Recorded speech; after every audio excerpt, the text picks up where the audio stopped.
Told you I wasn't stepping to. I ain't disrespecting you, son.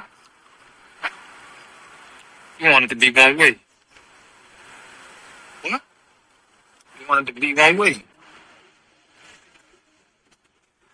But it's the other way.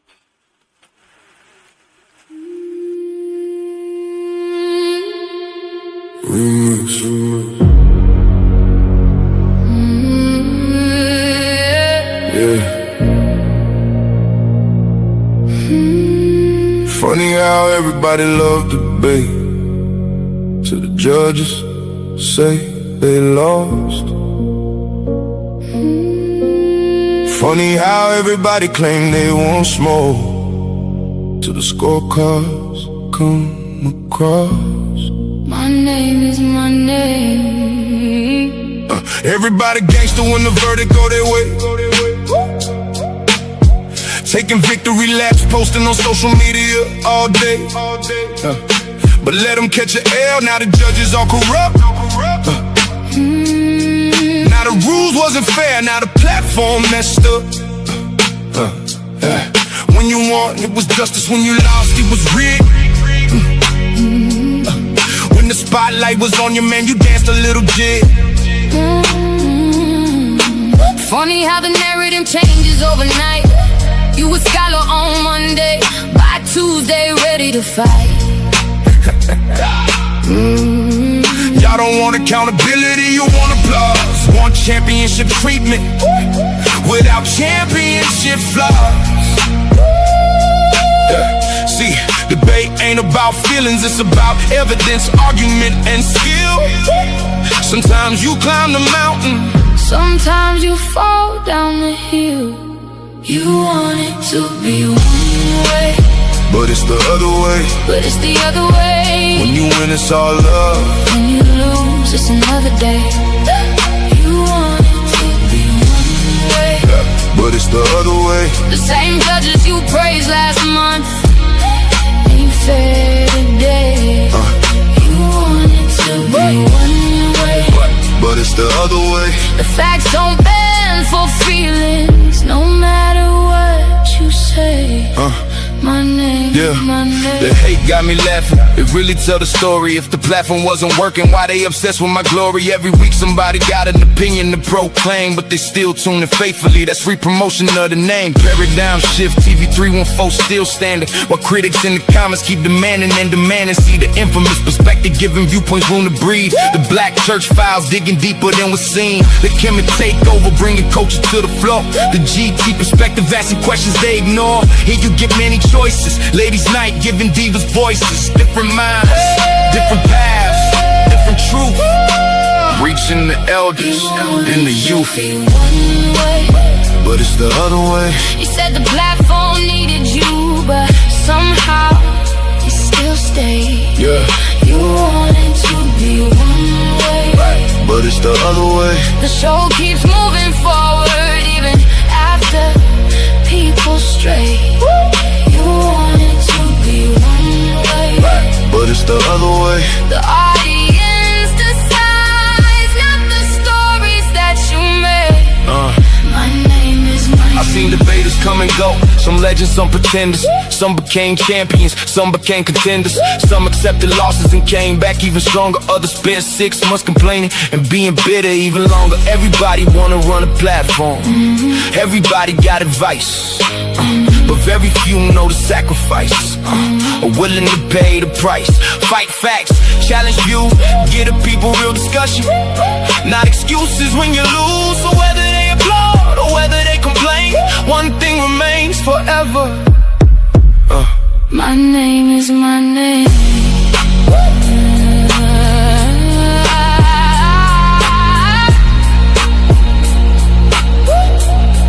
You wanted to be one way, but it's the other way. My name is my name.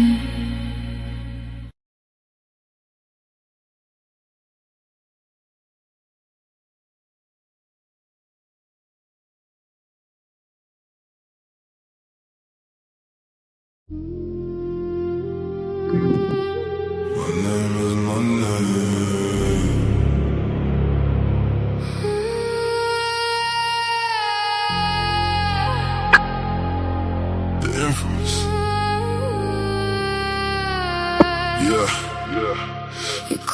call me a coward. Like you ain't punch women. I thought you changed, tried to give your dumb ass a chance. Let's go! The lions then started with a roar. Now the whole thing feel like a bore.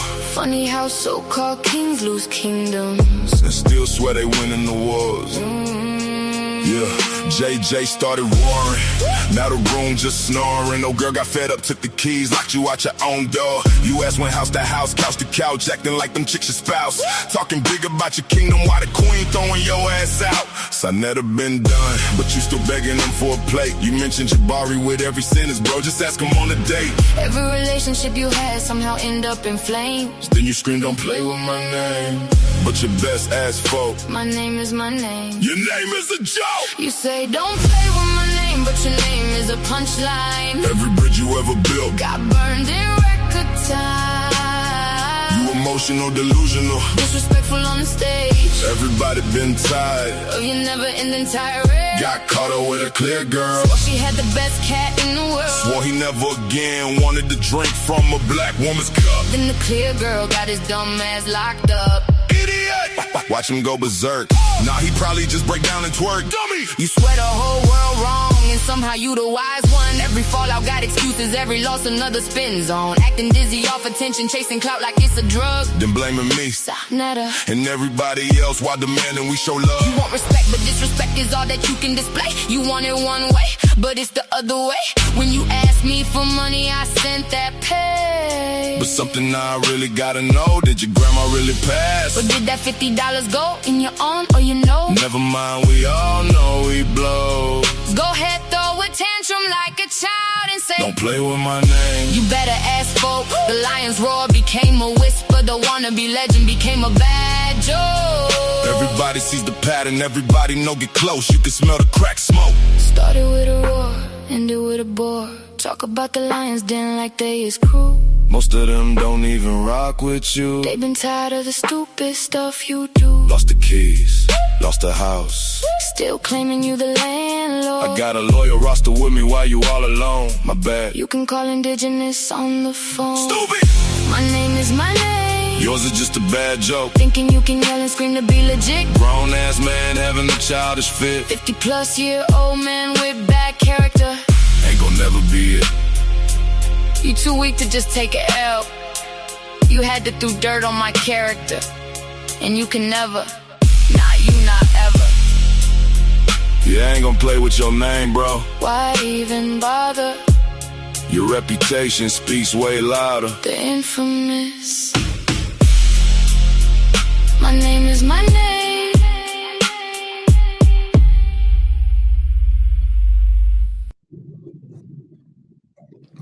Welcome to Paradigm Shift TV 314. This is your brother, the infamous DMG, and we are back with another powerful Worldview Wars Debate League debate.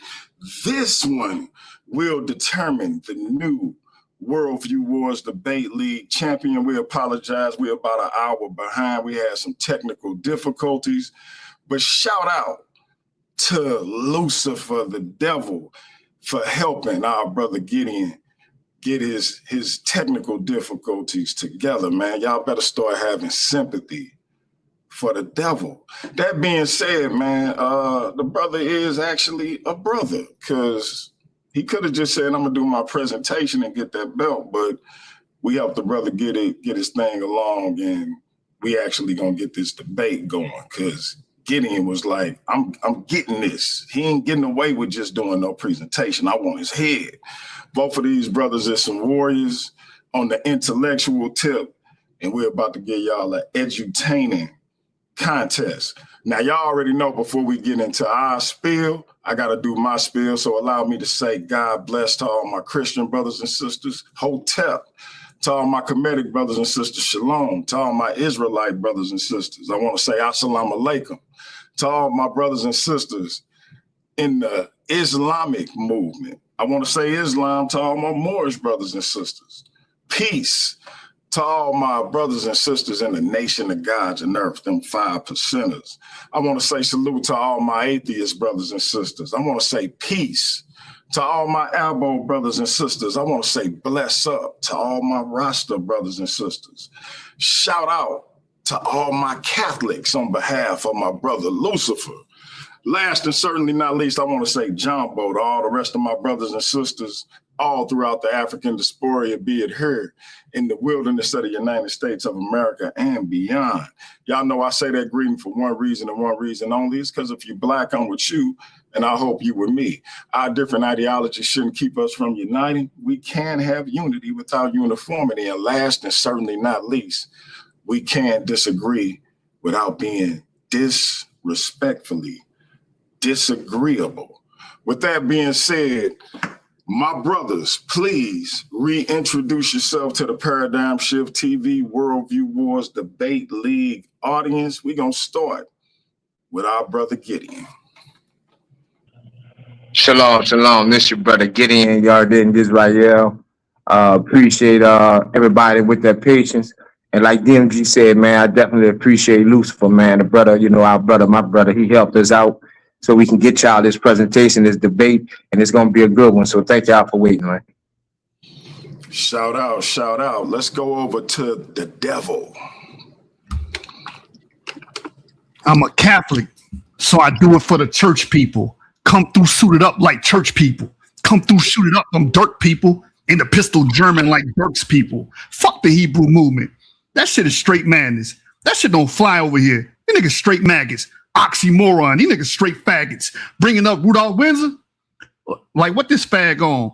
That shit had been dead. He letting it drag on. Facebook. Them stories shouldn't last long. Speaking of stories, we at the graveyard trying to find you a plot to fit in. This Hebrew nigga gonna die like Abba Bibbins. He gonna be wishing for Christ the Redeemer when I spin through New Orleans like Hurricane Katrina, wetting everything like Hurricane Katrina. Now the scheme was clever. Now I can make the scene better because I come from the mean era, wetting everything like the Green Sahara. You want to be a Jew? That's cute. Since you want to be a Jew, I got a small cap for your head. And you spend the rest of your life in a black suit. Only place for black Hebrews? The morgue. Christ told you he ain't come to bring peace, but a sword. If you Hebrew, when the last time you made something bleed for the Lord? Ain't Hebrews killers? When the last time you let something stink? When the last time you earned rank? Nigga, you from New Orleans. You niggas saints. Pull up in a DTS, NBC, ABC. I'm a air clips if I CBS. I'm a clap since he from the know ya. Glock finger popping his pussy in public. Indecent exposure. That nigga JJ crying again in the back chat line again. I could have thought of 7,000 rhymes, but that nigga did this shit 7,000 times.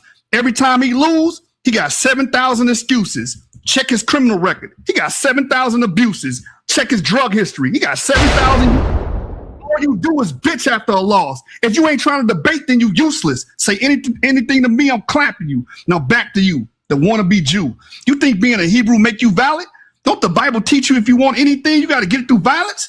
Lemon squeeze on the Glock, tossing this fruit salad. After I beat this nigga ass, it ain't gonna be no clearer. You gonna have to look at yourself this Sunday in the mirror. I heard you was teaming up with Jeremiah. That's two weak bitches teaming up like Sunday in the mirror. I let a clip bust. And you ain't gonna do shit but bitch up, and I've been telling you niggas, it ain't a debate. It's a stick up, Lucifer. Damn. Let's go. And here we go.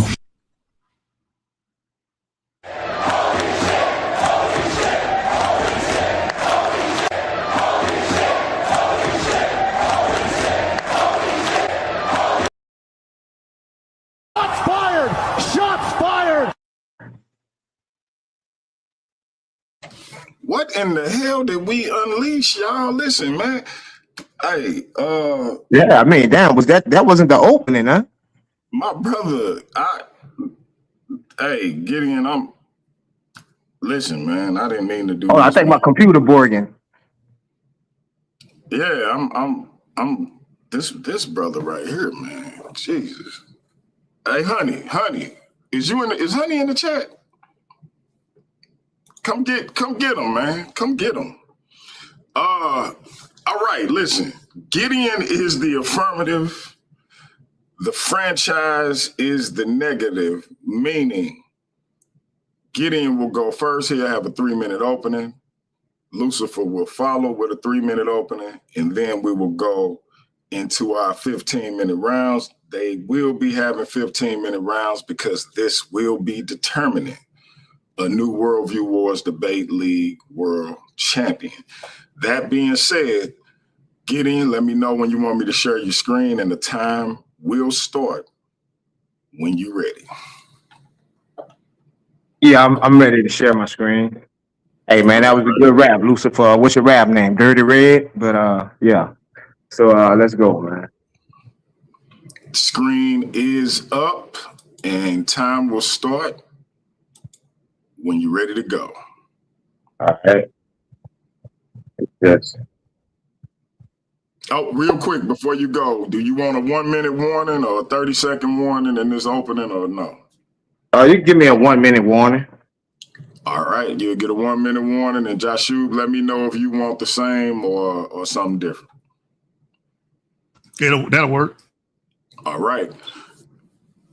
All right, getting your time to start when you start talking, bro. All right, definitely. Just want to use this fair use warning in case something come up where it's needed. But shalom. I want to give all praises to the Most High in the name of Yahshua. I want to thank DMG for hosting tonight's debate, my opponent Lucifer for agreeing to participate and helping me, and everyone in the chat for tuning in and taking time and being patient. I also want to thank Lucifer for showing up and being an adversary that he is. So tonight's debate is, were Israelites among the ancestors of enslaved Americans? This is a topic that's been heavily discussed within the conscious community, with Israelites being well versed in this matter. And I say Israelites because I believe mainstream scholarship has not fully examined all of the documented evidence necessary to make a definitive assessment. The history of the Ma'afa was not simply the carrying away of African people. It was also accompanied by the destruction and disruption of African societies, kingdoms, and historical records. This created an environment in which Africa's history could be misunderstood, minimized, or overlooked.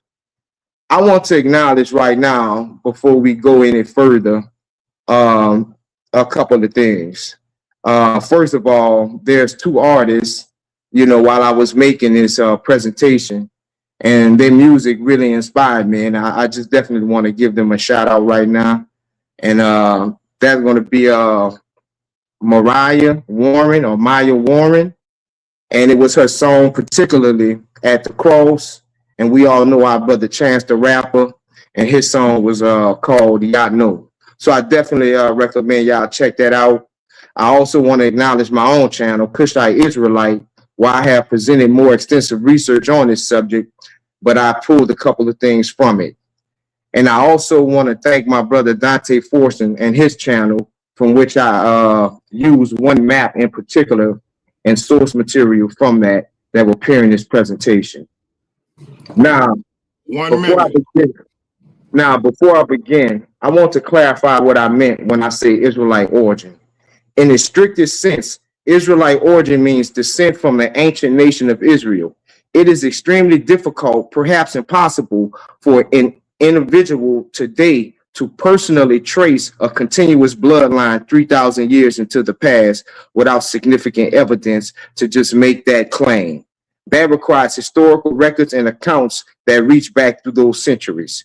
But my argument tonight is not based on the idea that every individual must personally prove a 3,000-year genealogy.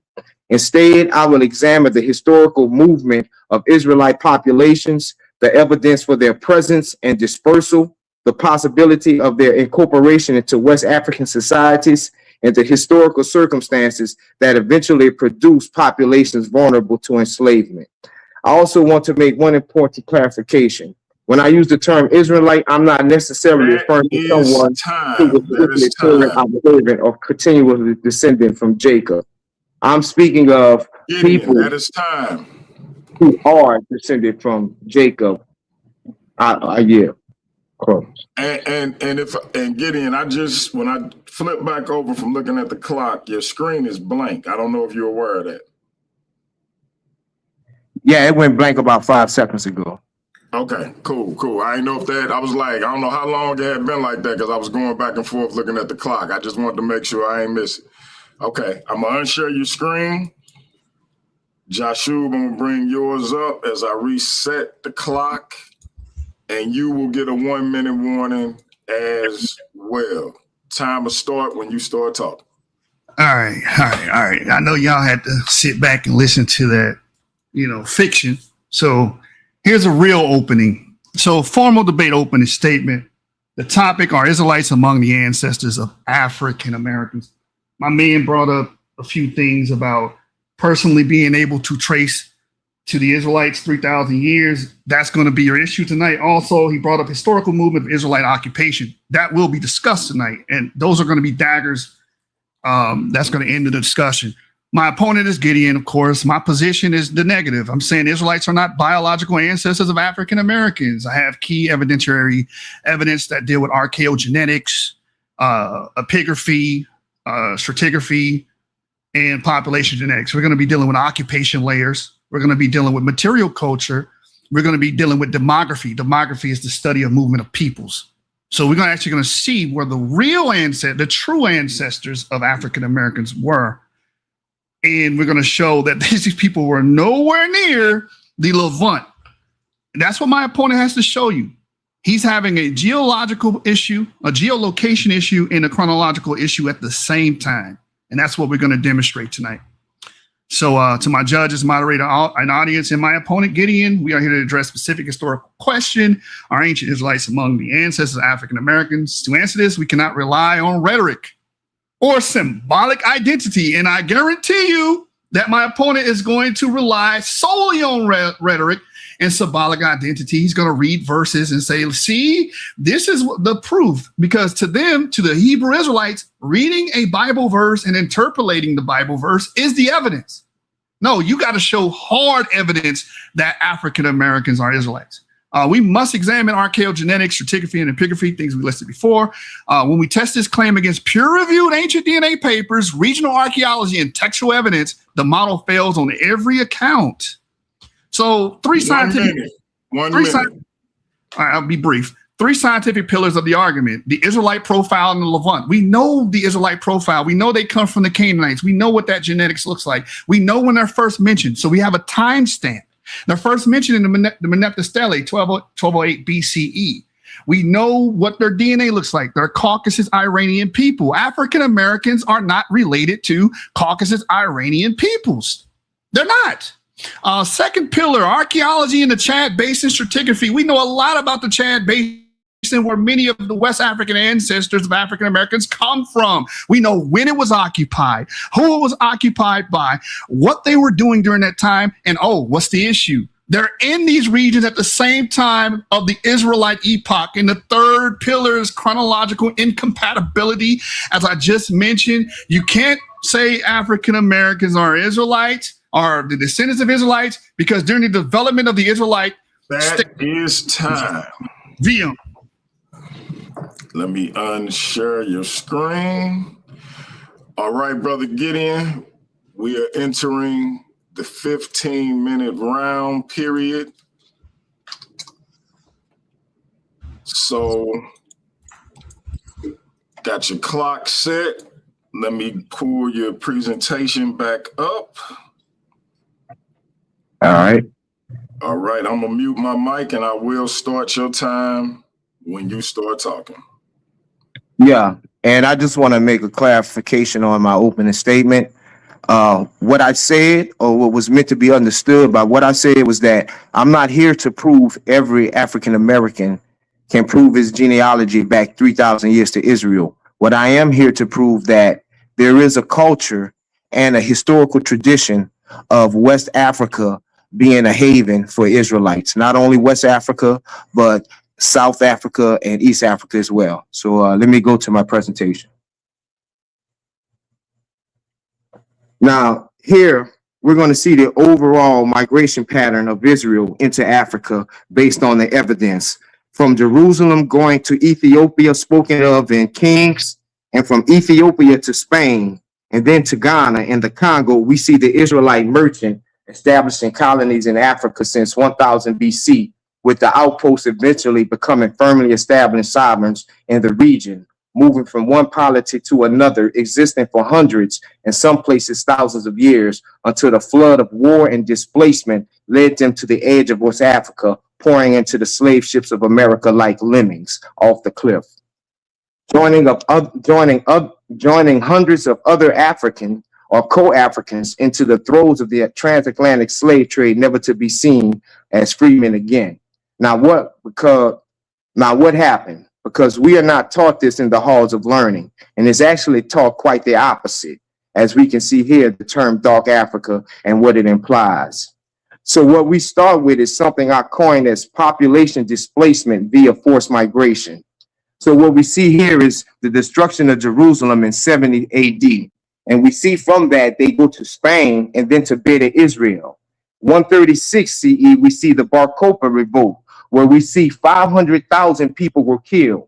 Now with the number 500,000 killed in Bar Kokhba and 1 million killed in Jerusalem, we can see that if we assume a 50% male share and 20% male population in a conflict, the total population of the affected group will be roughly 5 million. However, this is just the estimate. Now, looking at this population displacement, we're looking at who they're running from. That's the Roman Empire. So it only makes logistical sense for all these people to flee, not towards Rome, but towards Africa. So again, this population displacement is putting a rough estimate of at least to 100,000 to 5 million at the most generous end of African Israelites going further into Africa. And we can see these sources based on Cassius Dio stating the 500,000 killed and Josephus speaking of the 1 million killed. Now, my audio is down, but when we see this, Dr. John Henry Clark is actually stating how the Jew is actually a black, brown, and red man. And he is questioning, how did this European come to dominate this term? And again, I wish I can have that snippet for we can hear. But the question is, how did all this happen? Because when we look at the maps, we see ancient maps that tells us of Yuhadin's sovereignty from the mountains to the sea. I mean, this is maps that, we're going to look at. The first one is a 17th century French map titled Cartel de Negrit, or a map of Negrit and Guinea, by the cartographer Pierre Duval, 1619 to 1682. Now let's look at this map and actually what it says. Now we're going to focus on this point that I have highlighted, because it's actually interesting, and this is something we have to see, because again, this is something we are not taught. Now, as we see, this is in the region of the Togo, Côte d'Ivoire, Nigeria area. And we see this phrase that's I have circled right here. This is an authentic 17th century map. This is in the Lake Chad area. That actually says country of the Jews. So we have that as an established historical source stating that the area of Lake Chad in the 17th century was called the country of the Jews. Now we have the Earth-the-Field, which is the world's oldest surviving terrestrial globe. It was created in the 15th century, 1492, and it actually gives us a European view of the world immediately before Columbus' first voyage. Now let's look at this area right here. This is going to be in the Congo, the region that I have circled right here, and we're just going to continue to go on and just magnify more. Now it's interesting. There's a lot of writing that we see right there. So when we look even closer and see what it says, it actually says Gulf of the Jews. So when I say we have maps from the 15th and the 18th century stating Israelites having the mountains to the Gulf, we see it. But now let's go to some of the source material and let's see what they speak about these things. Now, the first one we're going to go to is the Tariq al-Fatash. This was recorded in the 15th century. It's stating that Israel and Mali had 333 wells and an army of 1,500 men. Again, so when we do the numbers and we look at 333 wells, let's just think about how many people that's supplying. And this is what it says in the Tariq al-Fatah. And speaking of 100 of the remaining ones, Ozark, this, and, it continues to speak. But then he says, ask Muhammad that Bani Warren, a city with a camel of Banak in Algeria, and the desert, so I regret that a place, and the dwelling elephant was the sum of the sons of Israel. Now let's go to Benjamin Tudela, 12th century. Let's look at the location. Let's go to the highlighted section. The country is mountainous, seeming. There are many Israelites here, and they are not under the yoke of the Gentiles, but possess cities and castles on the summits of the mountains. Now let's keep this seeming in mind because it's important. Is something I'm gonna go back to just to make further connections to the history of Israel and Africa. Let's go to El Idrisi, 12th century. Now, for the sake of time, I'm not going to read all of this. I have it mostly highlighted. He's speaking of in Cameroon. They were in Cameroon, well-known towns. And, he says, Aqua Lama of the desert.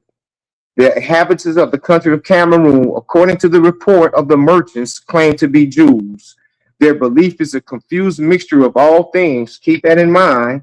They recognize neither kings nor property rights. Now we have Marco Polo, 13th century. He states Habasha, Abyssinia, is a very great province, and he continues to speak on it. And then he's speaking about the 6 kings. And then he says, there are Saracens, but the greatest of the 6 is Christian, and all is subject to him. There are also Jews in the country, and these bear marks, one on either cheek. So this is another source that we have, speaking of Israelite populace in Africa. Leo Africanus, 16th century. Again, back into the Congo region, whereas Marco Polo, he was describing the area in the Chadic region. Leo Africanus says, the Lord of heaven and this prince of religion, or this point of religion, was not delivered unto them by any prophet or teacher, but was inspired as it were from God himself. After that, having the Jewish law, where they have said to continue for many years. Now let's look at a modern population displacement via forced migration, 1200 to 1700. Located in South Yemen, this abandoned city, according to the indigenous population, was deserted by the inhabitants, leaving to Africa, traveling through the Pusula Valley, wherein at the mouth of the Zambezi in Africa are found remnants of stone structures in a town called Sayuna, i.e. Senna. In 586, they, the Limba, were captured and brought to Mesopotamia and rescued by the Buba clan. Arriving in Senna, they eventually, due to persecution, migrated via Pusula and the Great Ocean to Africa, traveling through Mozambique. In his book, Lost Tribes of Israel, Tuda Parfit speaks on the Limba, stating of their migration from Jerusalem to Yemen to Africa, noting of not only the renaming of Sinan in Yemen to Sinan in South Africa, but the same tribal name transference as well. Now let's look at this. In the published journal by Tanya Schwartz, Ethiopian Jewish immigrants in Israel living well and becoming deaf in the homeland, she states Emperor Shah in the 15th century reign was a significant period in the history of Israel because it marked the beginning of their dislocation and loss of land rights. Leo Africanus states, speaking of Askia Muhammad in the book History of Africa, the king is a declared enemy of the Jews. He will not allow any to live in the city. If he hears it is said that a Berber merchant frequents them or does business with them, he confiscates his goods. So we continue to see this tradition. Now let's go to cultural attrition through tribal diffusion, which is the gradual decline or dilution of a parent culture's tradition, practices, and collective identity as its population disperses into distinct tribal groups, resulting in fragmented ethnogenesis, the emergence of many different populations from a parent group. Now here we have El Idrisi in the 12th century saying the inhabitants of Cameroon are claimed to be Jews. And next to him, we have Leo Africanus saying to the north of Congo upon the seacoast became the kingdom of Luango. It abound with elephants. The inhabitants called Brahmas are circumcised after the Jewish manner. So we can see how that's kind of diluting. But let's go further. John Bourbeau in the 18th century says, Luango, in ancient times, the natives were all wild and man-eaters. So we see this natural, or rather not natural, but this attrition that's happening to the culture of Israel that has been documented from the sources that I just provided. So let's continue on. Now, we see the same laws among certain tribes as Israel. And one about of those laws, I'll pick this law. And it comes from Numbers 5:19, which is the law of jealousy. In the book Mission from Cape Coast Castle to Ashanti, with the descriptive account of that kingdom, he speaks of King Opoko's kingdom. A man and a woman were beheaded on an intrigue. The woman was handsome and the wife of a captain. On their being suspected, both were ordered to drink doom, which choking them were immediately executed. Let's go to another book. A description of the coast of North and South Guinea and Ethiopia interior, vulgarly Angola. Sometimes the belly move causes a person drinking to drink a large draught. If he be innocent, he will vomit up immediately, but guilty will foam about his mouth and prove him guilty.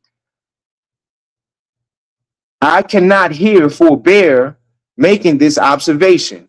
So we see that again, not only that we see the historical evidence speaking of Israelites in the area, but we see anthropological evidence that's tying these foreign tribes that's showing that they have culture with Israel. Now let's go to cistration. Is a special form of scarification. The most complicated cistration was probably found in the Congo Basin. Why am I bringing up cistration? Why am I speaking about this one? This is against the law in the Torah. My opponent said I should be knee deep in Bible verses by now. But you know, if we're approaching this academically, we don't need the Bible. Ali Idrisi said the residents of Lam are Israelites, and for themselves and their country, most part immersed in ignorance and piety. Remember cultural attrition? When they reach the age of puberty, they stigmatize their face in temples by means of fire. These are signs which serve to make them recognized countrymen. Marco Polo. There are in Abyssinia 6 great kings with 6 great kingdoms, and of these 6 kings, there are 3 that are Christians and Saracens. But the greatest of all is a Christian, and all the others are subject to him. There are also Jews in the country, and these bear 2 marks, one on either cheek. Self-attestations. We have Eldad Hadani. He claimed his kingdom was located in Havilah, the land of gold, and we can find that from his book. We have David Rubini, 16th century, described by fellow people who copied or wrote about him as a Cushite. He spoke of an Israelite kingdom in Habor with over 100,000 subjects. And we can find that in the diary of a Black Messiah, evidence for ancient Jewish communities in Black Africa. The Jewish Challenge by Ulysses Sam Brands. I got this from Dante's channel. And it says, these groups went as far as Akkor in the southern Sahara, and according to the Chronicles of Sudan, the dynasty of the kings of Ghana originated with this group. And what group is that? That's the Israelites. We know that from time of Saint Jerome, a chain of Jewish commercial towns stretched almost interrupted from Mesopotamia to Sub-Sahara. Now, let's look at, this is where most of the slaves were taken from. And isn't it a coincidence that approximately about 6 million was taken from that area? So again, we're looking at all of these dispersals or forced migrations into Africa, where it is by population displacement. You know, we have numbers that, you know, are self-attested to numbers in Israel. And we have anthropological assessments, such as the 300 whales and the 1,500 fighting men. Now let's look at the slaves taken as a group and as individuals. That is we have the Mahafa. That is time. That is time. I don't know if you heard me when I said I gave you a 2-minute warning as well, brother. So, but yeah, no, I'm good. I'm just showing Miguel Barra. He is the Israelite slave. He was working in the mines who rebelled in the 16th century. He was an Israelite. Shalom. All right, I'm gonna remove your screen, and then I'm gonna bring up Lucifer's. Don't bring my screen up yet, brother. Don't bring my screen up yet. Let me rebuttal real quick. All right, let me reset the time. No, it's your presentation. Then it's your but you can rebuttal. You can go ahead. I'm sorry. Go ahead. Real quick. Just real fast. Let me reset the time, and time will start when you start. Just let me know when to bring your screen up. Time will start when you start talking. Bring my screen up, man. All right. So what you guys heard was a bunch of fiction. Mind you, for the judges and the audience watching, he kept using the word claim. When he brought up Tariq al-Fatash and his statements about so-called Jews being in so-called areas, he kept saying claim, claim, claim. A claim is not solid proof. It's just that, a claim. I just want to address all of these maps that he was showing and the European fascination of applying the lost tribe Israelite motif on everybody they came into contact with. So I'm going to go to Black Jews in Africa and the Americas, chapter 7, Divine Geography and Israelite Identities. In the beginning, we ain't going to take too much time here. In the colonial situation, Israelite racial identities were suggested or imposed almost everywhere throughout the world. They were often accepted as useful identities, adopted, internalized, in the process imbued with area and group-specific justification and genealogies.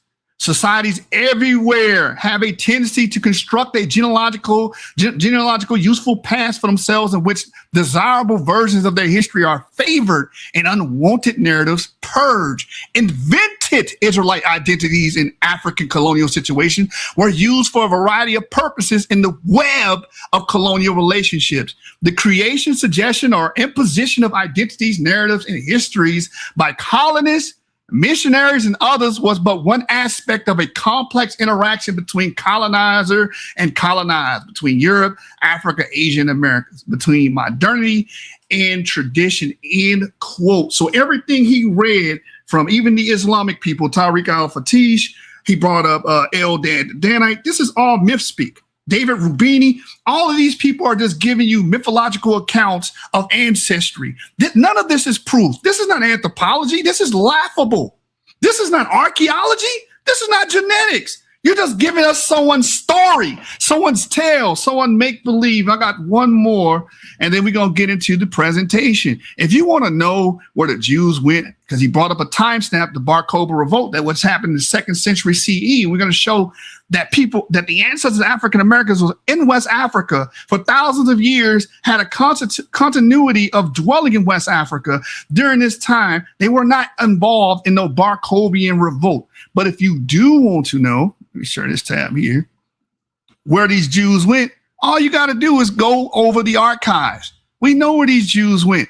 They went to the Mediterranean, North African regions like Cyrene, Greece, and there's plenty of documentation. And I'm actually go through this in my rebuttal round and show you that, hey, they're in Asia Minor, they're in Greece, they're in Rome, they're in Anatolia. There's documentation. There's temple worship there. We can actually show you where these Jews went to. They're in Smyrna during this time. We don't have to invoke these old myths that my brother keeps doing. And with that, I'm gonna close this one, DMG, and I'm gonna go to my presentation. I'm gonna go into my presentation. But I couldn't let that slide. I got you. Not one. You want me to stop your time? No, keep it flowing. Keep it flowing. It's all good. Just had to make that quick point. So I'm sharing my screen now, and a PowerPoint on the screen. Slideshow from the beginning. So Lucifer versus Gideon. Are the Israelites amongst the ancestors of the African Americans? That's the question. And he didn't answer. He just gave you a bunch of claims. Today's agenda is the ancient Israelite DNA. We're going to go over that and prove that the ancient Israelite DNA has nothing to do with the ancestors of African Americans. Also, West African ancestry is going to be a focal point. We got to know who the West African ancestors are so we can know who the African American ancestors are, dealing with West African DNA and also West African chronology. So we're not jumping time and saying, hey, my ancestors was in the Levant. Well, wait a minute. How are they in the Levant and in Europe and West Africa at the same time? Somebody lying. So what is the Israelite? A descendant of the Hebrew patriarch Jacob. My man, you got to prove these people went back to Jacob. And if they all go back to one common male ancestor, what should they have, class? One Y DNA in common within the last 3,000 years. Or are you going to go more general and say, oh, well, they're just the native inhabitant of Northern Kingdom of Israel as we see here? Then you're going to have to show autosomal DNA. You're going to have to show that these people belong to the Iranian Caucasus clan of groups, of peoples. The issue with the claiming that the children of one man named Jacob are amongst the descendants of the African Americans requires significant evidence that my opponent cannot provide. He needs to show a group that shares an ancient Levantine Y DNA passed down from father to son, which we know from modern data that West Africans and European DNA dominates the African American Y DNA pool. We know where our ancestors come from. It's primarily Western Africa and primarily Europe. And we know how long our ancestors been in these regions for thousands and thousands of years. You lost. Also, there is a geolocation and chronological issue with my opponent's claim. The ancient Israelites primarily inhabited areas in and near the Levant, not in Western Europe and Western Africa. The ancient Israelites are primarily an Iron Age grouping of people. During the Iron Age, the ancestors of African Americans were building and thriving in totally different localities in the world. From the Sahara to the Sahel, so we can actually pinpoint where these ancestors of African Americans come from. They come from the Sahara. More specifically, northwestern Sahara, right? By 2000 BCE. So we got a timestamp. My man Pots and Pans over here claiming Israelite ancestry.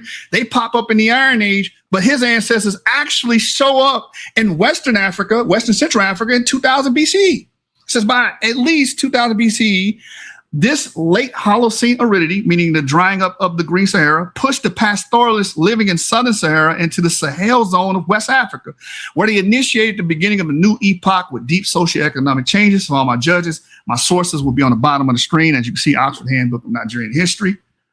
We can show pottery evidence in the Chad Basin. We can show people inhabiting the Chad Basin. We can show people inhabiting Nigeria during the time periods that he's claiming his ancestors go back to the Israelites, or African Americans go back to the Israelites. We can show that this is conflicting that data. Comparison between finds in the Sahara Desert and the Chad Basin provides archaeological arguments for a Saharan origin of the first Chad Basin settlers. They didn't say Levantine, Jewish, Israelite, SARS, all this other stuff he was saying. He said none of that.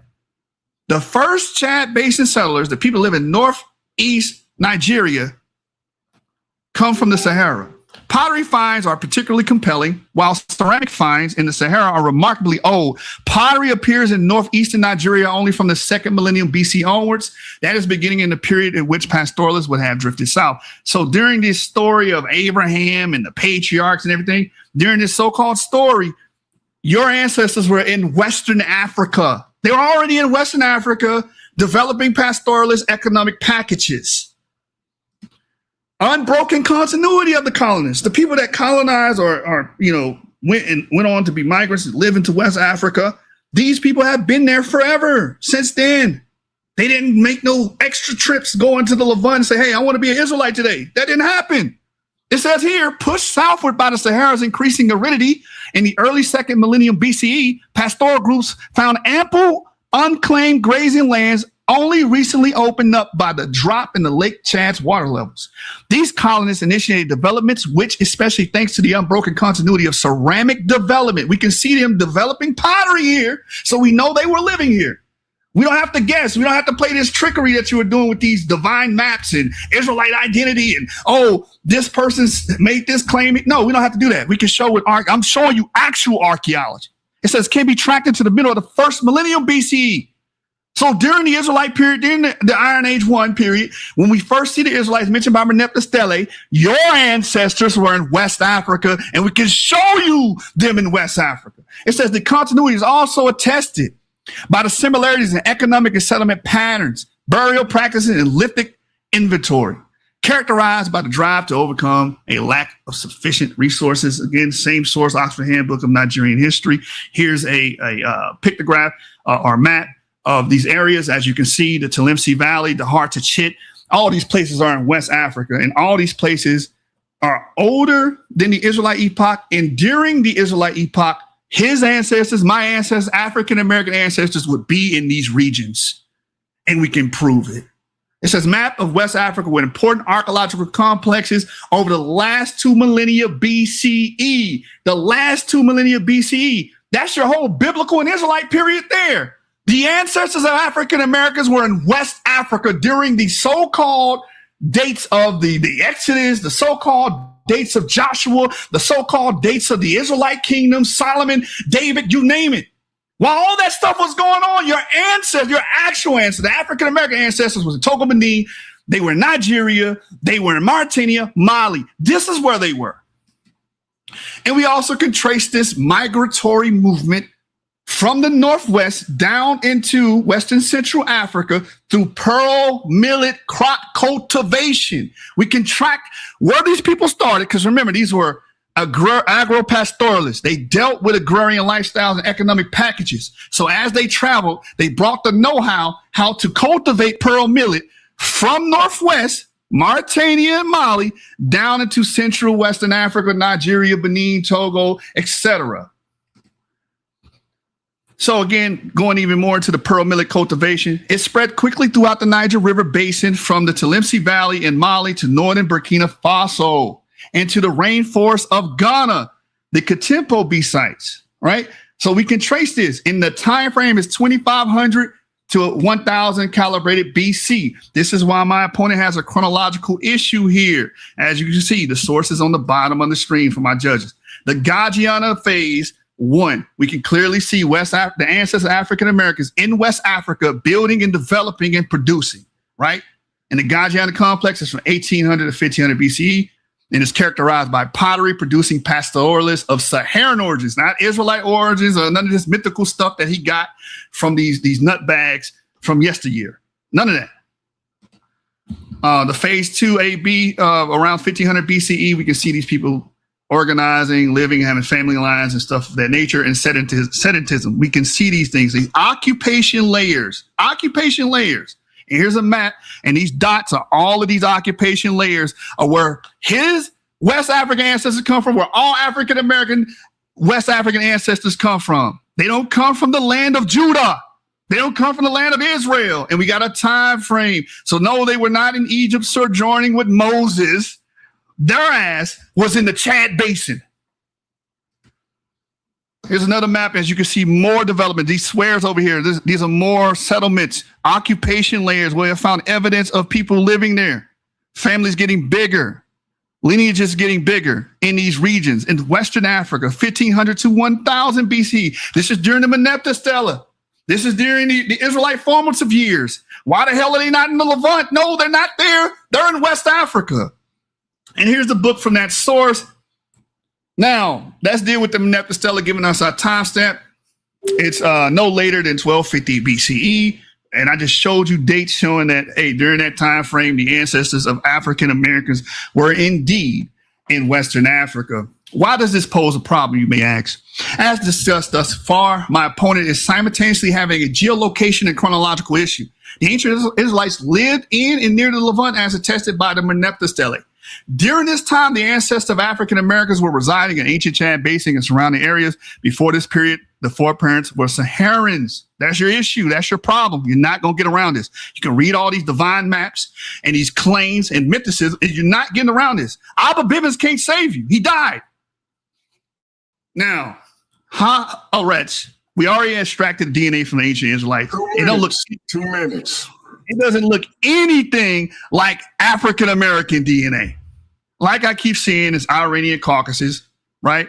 And the Canaanites begat Abraham. It says the highlight of the very partial results is that Y chromosome in the man belongs to J2 haplogroup.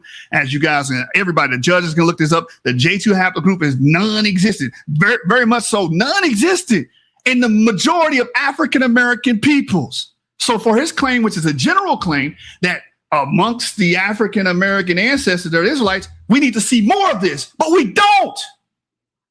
The actual Israelites have this ancestry. It says a group closely related DNA sequences that is believed to have originated in the Caucasus or Eastern Anatolia, a vast area including modern day Turkey, Northwest Iran, Armenia, and Georgia, or Azerbaijan, and Southern Russia. This migration was already in motion in the early Bronze Age around 2900 to 2500 BCE, and also visible archaeologically with pottery from this period exhibiting strong influences from Anatolia and Caucasus. So we know where the Israelite ancestors come from. They come from the Caucasus. We know where African American ancestors come from, Western Europe and Western Africa.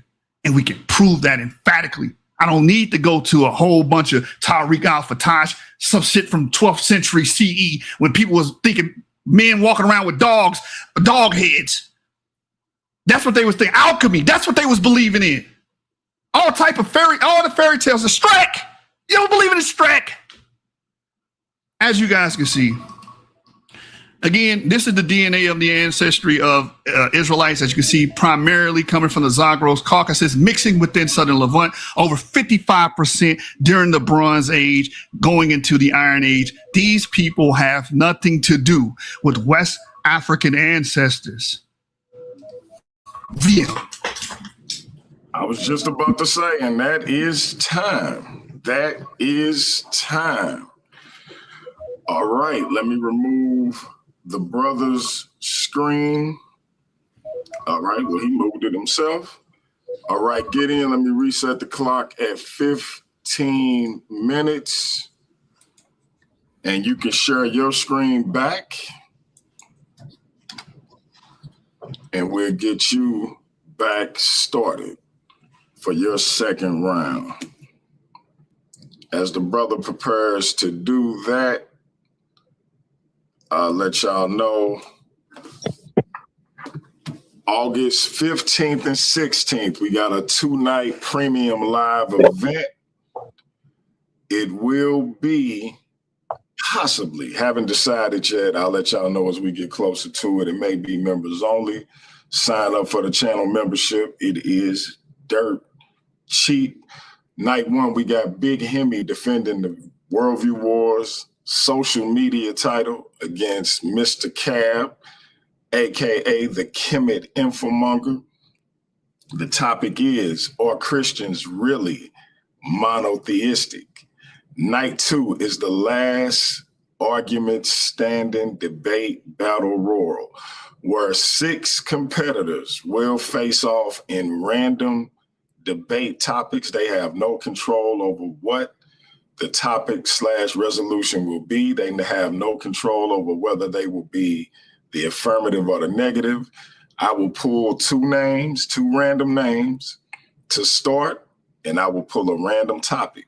They will each get 3 minutes to give their particular argument once they get the topic and once they are told who the negative and the affirmative is.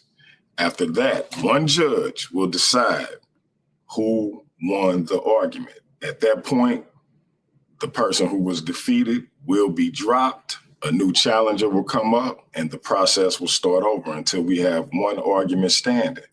The winner of that debate battle royal will face tonight's winner for the Worldview Wars Debate League World title at Debate Mania 2. So y'all be there for that, and we're going to decide what's what when the last argument is left standing. That being said, Gideon, are you sharing your screen? It should be sharing now. I do not see it, bro. Okay, it went dark, so I must have took me off of it.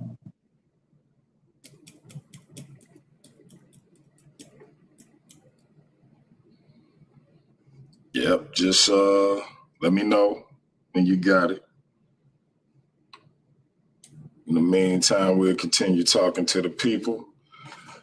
Debate Mania number 2 is coming up. We got 4 matches again for y'all this year right now, confirmed. We got our brother Nathaniel Hughes taking on our brother Khalil Shabazz. Was Master Fard Muhammad, Allah in the flesh? Khalil Shabazz will be the affirmative. Our brother Nathaniel Hughes will be the negative. We also have Silky D confirmed to be taking on Heru Conscious. Not sure what their topic will be yet. We'll let y'all know as we get closer to it. Both of those debates may be on the Saturday, on night 2 of Debate Mania. We also have a tandem matchup on night 1. So we working it out, man. It's coming together fast. So y'all be here for it. All right, Gideon, I see your screen, but it's not your presentation. It's that StreamYard screen. So you want to get your presentation and not the stream your screen. I'll leave it down while you get your presentation pulled up. Or do you want me to pull it up? Nah, it should be coming up. Okay.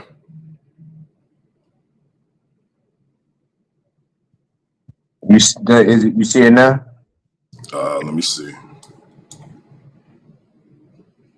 Nah, I still see the stream your screen.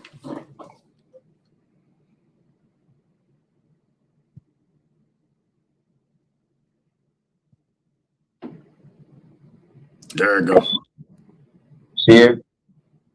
Yep. You just want to make it. You just want to click on slideshow so it'll go to the full screen. Yeah, I'm gonna wait a little while because it's just kind of slow.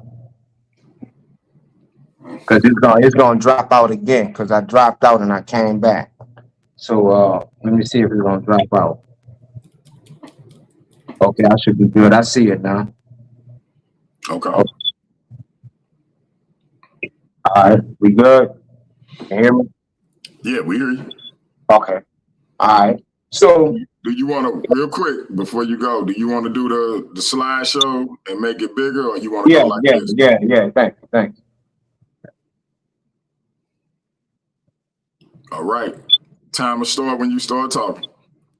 Yeah. So as my opponent did, like I thought he was going to do, he was going to run solely to DNA and missionary statements and missionary thoughts about them introducing that culture into Africa.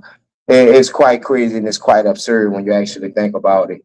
Now, my opponent wants y'all to believe that we're looking at all these people from the 10th century, 18th century, 12th century, 11th century, all of these people independent of each other, countries independent of their fellow countries at this time. So if he's hinting at a conspiracy, he has to show it instead of just implying it.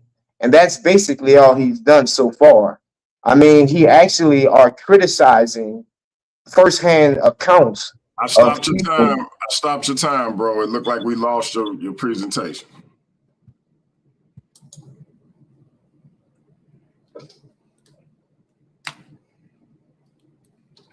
I stopped your time at 14 minutes, 18 seconds. It looked like your presentation dropped off. Yeah.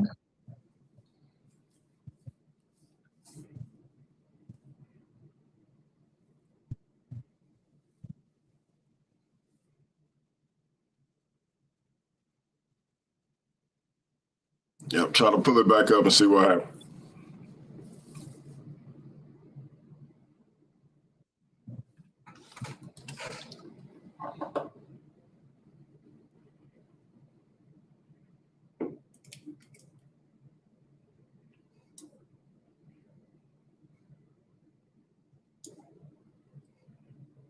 Oh, that's not it.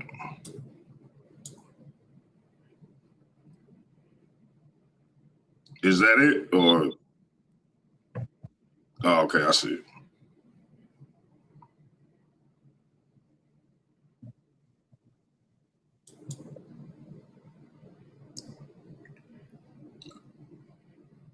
All right. Let me know when you're ready to start back. Okay, let me just expand it. All right, time will start at 14 minutes and 18 seconds whenever you're ready. Again, so like I was saying, my opponent did exactly what I thought he'd do. You know, just doing a lot of postulation and discrediting the source material. Is actually quite laughable. Now, again, I'm not here to say that these pots and pans that he's speaking of that people are finding and say, hey, I'm not saying those are Israelites. I'm not saying Israelites were the only people in those areas. So everything that brother said is actually a moot point, unless he has information that's contradicting the information that I'm bringing. And again, what I'm showing here is something called the Ngoma Lagunda.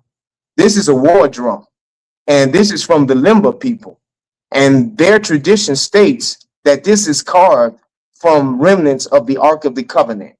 Now, again, if this is a debate and he's debating me, he has to challenge my information. And let's listen to what someone to the prophet says about the drum. He says the Ngoma drum is a descendant of the wooden ark of Deuteronomy made by Moses, as mentioned in the Talmud and other commentaries. And to the right, what we see is the Church of Our Lady Mary of Zion in Ethiopia, where the Ark of Covenant is said to be housed. Now, again, missionaries are not the origin of this history. For some reason, my opponent is bringing this up and bringing up DNA evidence, which what I would show that he definitely has no idea what he's talking about when it comes to that. So again, when he's relying on these missionaries to usurp information that was hundreds of years before them, is he thinking like the missionaries are magicians? Is crazy. Now let's go to the DNA, because what we need to understand and what Lucifer needs to understand is that have we really fully come to understand DNA? Genotyping is not fully understood because the relationship between genotype and phenotype is highly complex. It's influenced by multiple genetic and non-genetic factors and context dependent. Advances in genomics, epigenetics, and systems biology are improving our ability to interpret these matters. Now, I want the judges to keep in mind, and I brought that up for a reason, because my opponent made a lot of statements about how the DNA from Israelites and, things of that nature couldn't be connected to sub-Saharan Africans, right? That's what a lot of people say. That's their last line of defense, because 10, 15 years ago, they were saying we were crazy for saying that Jews were even in Africa, West Africa. So now they had to temper that. And now, since they can't go against the material evidence, the archaeological and linguistic evidence as well, they have to go to something they have no idea what they're talking about, and that's DNA. And I'm about to prove that right now. Even the AI is leading these guys, these babies in DNA, to make these type of assertions. Now let's check this out. I asked the DNA a question. I said, does Aaron Elhak, a geneticist from Israel, state ancient Israel DNA was E1B1A? No. This is the answer. No, not based on published work I can find by Aaron Elhak. It says Elhak has written about Jewish ancestry and population genetics, including the origins of Ashkenazi Jews, but I do not find a published statement from him saying that ancient Israelites were specifically haplogroup E1B1A or EM2. His research has instead focused heavily on questions surrounding Ashkenazi Jewish ancestry and comparing models of Jewish populations. And, but let's continue. Now, Dr. Aaron Elhak, an Ashkenazi Jewish geneticist who has thoroughly examined the DNA of ancient Israelites extracted from archaeological sites in Israel, had this to say. Interestingly, the Y chromosome haplotypes of the ancient Israelites are typically E1B1 and T1 haplotypes, commonly found today in Africa with lower frequencies in the Middle East and Europe. Again, these guys are babies when they're looking at this DNA evidence. Yes, you are correct. You see how you have to pry this out, even AI. So we know this brother don't know what he's talking about when he's talking about the phylogenetic tree. He's just repeating what he's heard. Yes, you are correct that Aaron Elhak did make that statement. My previous answer was too categorical and I should correct it. Meaning, Negro, I just thought you would have been satisfied with that. I didn't know you knew the exact statement. So again, you got to watch AI. Interestingly, he says in his 2019 article, Resurrecting the Ancient Israelites from the Valley of Dry Bones, Elhak wrote, interestingly, the Y chromosomal haplotypes of the ancient Israelites are typically E1B1 and T1 haplotypes, commonly found today in Africa with lower frequencies in the Middle East and Europe. So to answer your original question precisely, yes, Elhak states that ancient Israelites he discussed were typically E1B1. So we see, let me continue, Y chromosomal haplotypes. So we see, and I wanted to state this earlier, that his, like AI was correct when I say he was half right. His research has instead focused heavily on questions surrounding Ashkenazi Jewish ancestry. And what he says about Ashkenazi Jewish ancestry is that they are not the original Israelite people. Actually, the original Israelite people, according to him, would have the phenotype of a sub-Saharan Africa. Now, let's give AI a little credit. It says, yes, El-Haq states that the ancient Israelites he discussed were typically associated with E1B1 and T1Y chromosomal haplotypes. No, he does not specifically say E1B1A in that quotation. E1B1 is an older, broader designation and should not be automatically equated with E1B1A, EM2. E1B1A, E1B1 has historically been used as a broader classification encompassing branches that are now preferentially differentiated. So like I said, I will give him credit. I asked E1B1A, but instead of him saying no, he doesn't speak specifically on E1B1A, but he does say E1B1, which is the parent of E1B1A, is tied to the ancient Israelite people. And it is the parent group of E1B1A. So we see how even AI can be deceitful and not be in full. Continue. His statement also says these haplotypes are commonly found today in Africa, but that does not by itself mean, not by itself means he concluded that ancient Israelites were sub-Saharan Africans or black in the modern actual sense. That would be an additional interpretation that would need separate evidence. Again, so I'm being honest with the information. He doesn't say they're E1B1A, but it does say that they're E1B1, but with supported evidence, we can make that picture clearer. And the supporting evidence are the testimonial, the self-attestations, and the records of scholars and merchants about the Israelites, instead of him just being overly biased and taking the negative with no substantiation of any other material. He has yet in his quasi-rebuttal, he didn't rebut none of my sources except say that it's not true. Madness. Again, this is the phylogenetic tree of haplogroup E1B1B. Now we see that from this, it splits off into many branches. And we see here that it branches off into Ethiopia, and it goes to V68, M78, and this is what we share when we speak of the so-called African Americans. Now, if a person who is diligent in his studies, they would see that that's just a genetic diffusion, because all of these people here, we see they have E1B1A, but these are all different people. Now, I have sources that state the Israelites had the same phenotype as Ethiopian and Egyptians, substantiating what Eric El-Haq said, substantiating all the sources that I brought. These sources are in the early AD, 70 AD BC times. We have Tacitus saying that the Jews come from Ethiopia or Egyptians. And the other places that he named, as far as such as Crete, those in their inception were colonized and populated by black people. We see Strabo stating that these people were descended from Ethiopians.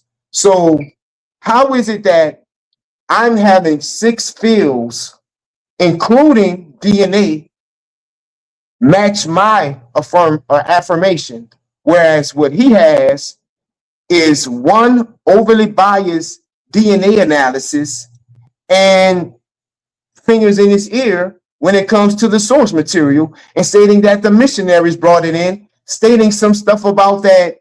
Hold on, how did he say it? Let me make sure I have it. He said,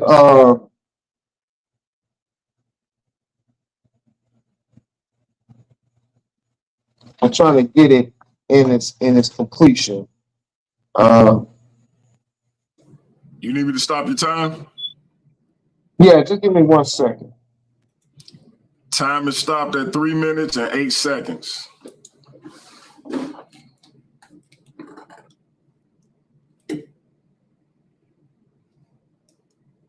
Okay, yeah, go ahead. So we can go ahead. You can get it going again. All right, And time again, starts at 3 minutes, 8 seconds.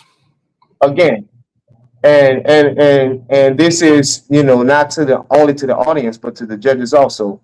The statements that he's making are just erroneous and they're actually asinine. He says things like, how can the Jews be in this place and that place and this place?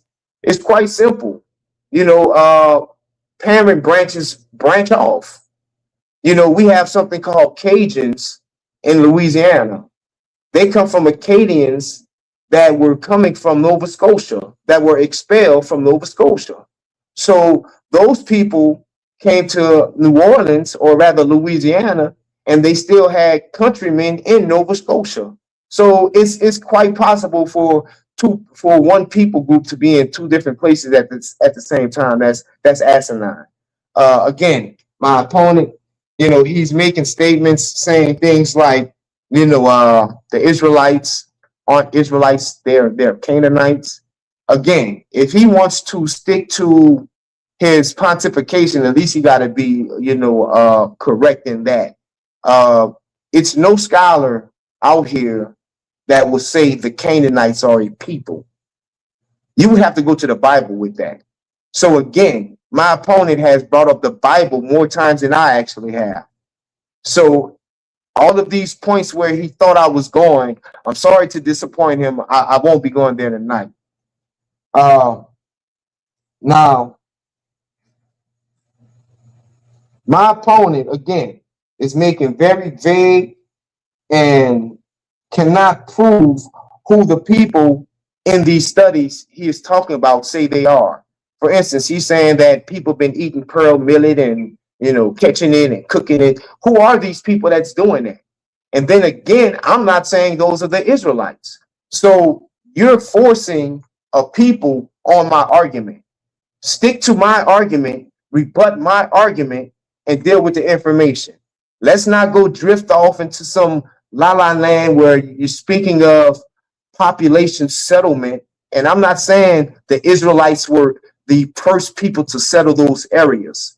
And when you're speaking about E1, B1A, let's keep in mind, it's not indigenous to West Africa. So again, my opponent is playing with DNA. And when it comes to DNA, like I showed, he's a baby when it comes to it. Because I had an Ashkenazi geneticist pretty much debunk everything he said. So, you know, I think that pretty much covered everything I can, you know, think of. Again, he mentioned Abba Bivens. I mean, those aren't my sources. So I don't know who you thought you was coming to debate, but I'm sorry to disappoint you. That is time. That is time. Let me reset the clock at 15 minutes. That was Gideon's second round. The brother has come with some powerful information, and now we will allow Lucifer to respond. I'll remove the brother's screen. And Lucifer, let me know when you are ready to share. Again, the brother came with some powerful information, and he will now be prepared for everybody's favorite part of the show, the chin check round. 12 minutes to ask his opponent as many questions as he can within a 12-minute time frame. But right now, the devil will get his due because he got 15 minutes for his second round. I'm gonna start when you're ready. I'm ready, man. Time starts at 15 minutes.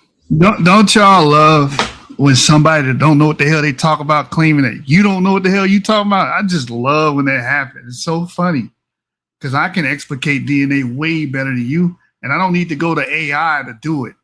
You went to AI. You looked up Dr. Iran El-Hike. You didn't prove anything. You didn't rebuke any. You didn't refute anything I said, actually. You kind of low-key conceded. You said, yeah, we know that these people were there, right? I'm saying those are the true ancestors of West Africans or African Americans, not Israelites. You didn't refute none of that. But I'm going to rebut what you said. You brought up Dr. Aaron Hellhike. And since we want to use AI so much, since everybody love AI, JJ love AI, do a whole presentation with AI. I'm going to do it. So I just typed in Aaron Hellhike fringe. What did AI say? Since we're using AI, fighting fire with fire. Dr. Aaron Hellhike is widely considered a fringe figure in mainstream population genetics. You went to one of the most sued geneticists, one of the most sued geneticists in the business. While he holds legitimate academic credentials and highly cited, mainstream geneticists, historians, and linguists heavily reject this primary hypothesis regarding Jewish ancestry and language origins. There you go. Since you want to probe AI, how about you probe that? How about that? Now, I just want to, you make this very easy for me. Anybody can do this. I want my judges to do this. Just type in the age of E1B1. Divergence date. So I don't know what I'm talking about, right? Divergence date of E1B1. Brother, you failed. You didn't even come close. Let's just keep using AI. The divergence date of Y-DNA haplogroup E1B1, defined by the EP2 mutation, is estimated to be approximately 40,000 BC. Brother, there were no Israelites 40,000 BCE. You don't know what you're talking about. I want my judges to, clearly notate that this man is out of his lane. He out of pocket. Why would you even bring this up? Oh, E1B1. They all come from E1B1. Yeah. 42,000 years ago. The Israelites formed when? I gave you timestamps in my first round. The first mention we hear about is Meneptah around 1250 BCE. And during that time, we see West African cultivation and development and processes and occupation layers. You still haven't touched on that. You swept by it. You stick into divine geography, you don't know what DNA is. Clearly, you don't. This is a 42,000-year-old haplogroup. From there, let's go to this paper here. I just was pulling up papers while you were talking, since I don't know anything, right? I'm a babe in this, right? You're right. That's why I'm gonna lean on the experts, right? So insight into human history and complex traits from the genomes of African populations. And within this paper, it breaks down what haplogroup is more frequent in different areas, right? So if I go all the way down to the E1B1B markers, it clearly tells you, let me go ahead and hotkey it. There it is right here. You see what this says here? The Y chromosome consortium identified 10 haplogroups from West Central Africa. These haplogroups included E1B1A, E3A, B2A, which is what we find also amongst the Pygmies, E2 haplogroups, which were closely related to Bantu groups. We don't see E1B1B at high frequencies in Western Africa, which is what you were trying to reference, but you don't know the material. E1B1B is primarily North African and Near Eastern DNA. How does this help your cause? West Africans are the ancestors of African Americans. You need to be dealing with West Africans. You even brought up Beta Israel, some more East Africans. East Africans are not West Africans. This is the same point I brought up against Pan. Africans are highly diverse. People living on the other side of the continent are genetically different than the ones living in Congo. Completely different and disparate from each other. But when you don't know the information, which was an accusation that was levied towards me, you will make these silly claims. Let me hard find M123 real quick just to rebut this, man. This is easy. As you guys can see right here, these are E1B1B groups. Now, West Africa, E1B1A is the dominant haplogroup, male haplogroup, right? It says here, previously regionally based study found that two most dominant Y chromosome haplogroups occurring in North African populations were M78 and M81. The second most was M267 and M172. Though thought to have originated in the Middle East, paternal lineage haplogroup frequency analysis of North African populations showed that haplogroup M81 is common in Northwest Africa with a decreasing pattern towards Egypt and the Levant. On the contrary, haplogroups M78 and M123 are more common in the Levant and Egypt and show a decreasing tendency towards Northwest Africa. Again, these are E1B1B markers that are non-existent in African American and West African populations. These are very, very, very, very, very, very, very minute. Very, very minute. They're negligible. So when you're bringing up E1B1B, it does not help your argument, because as I read in this paper, the primary haplogroups that deal with West African peoples are E1B1A, E1A, E2B2, not E1B1B. So that doesn't help your argument. You're trading in unknown waters, sir. You're trading in unknown waters. From there, I want to go back to my presentation just to even stamp this even further. Let me close this, DMG. Let me stop sharing that. All right, stop the time. No, you can keep it going. There's no point. Let me share my. Matter of fact, let me go back to my pen presentation, because the same shit. Same thing applies here, right? Let me show y'all something real quick. This is what got Penn tripped up too with that race thing. Let me go to slideshow from current slide. Y'all see this? This is how different the different African populations are.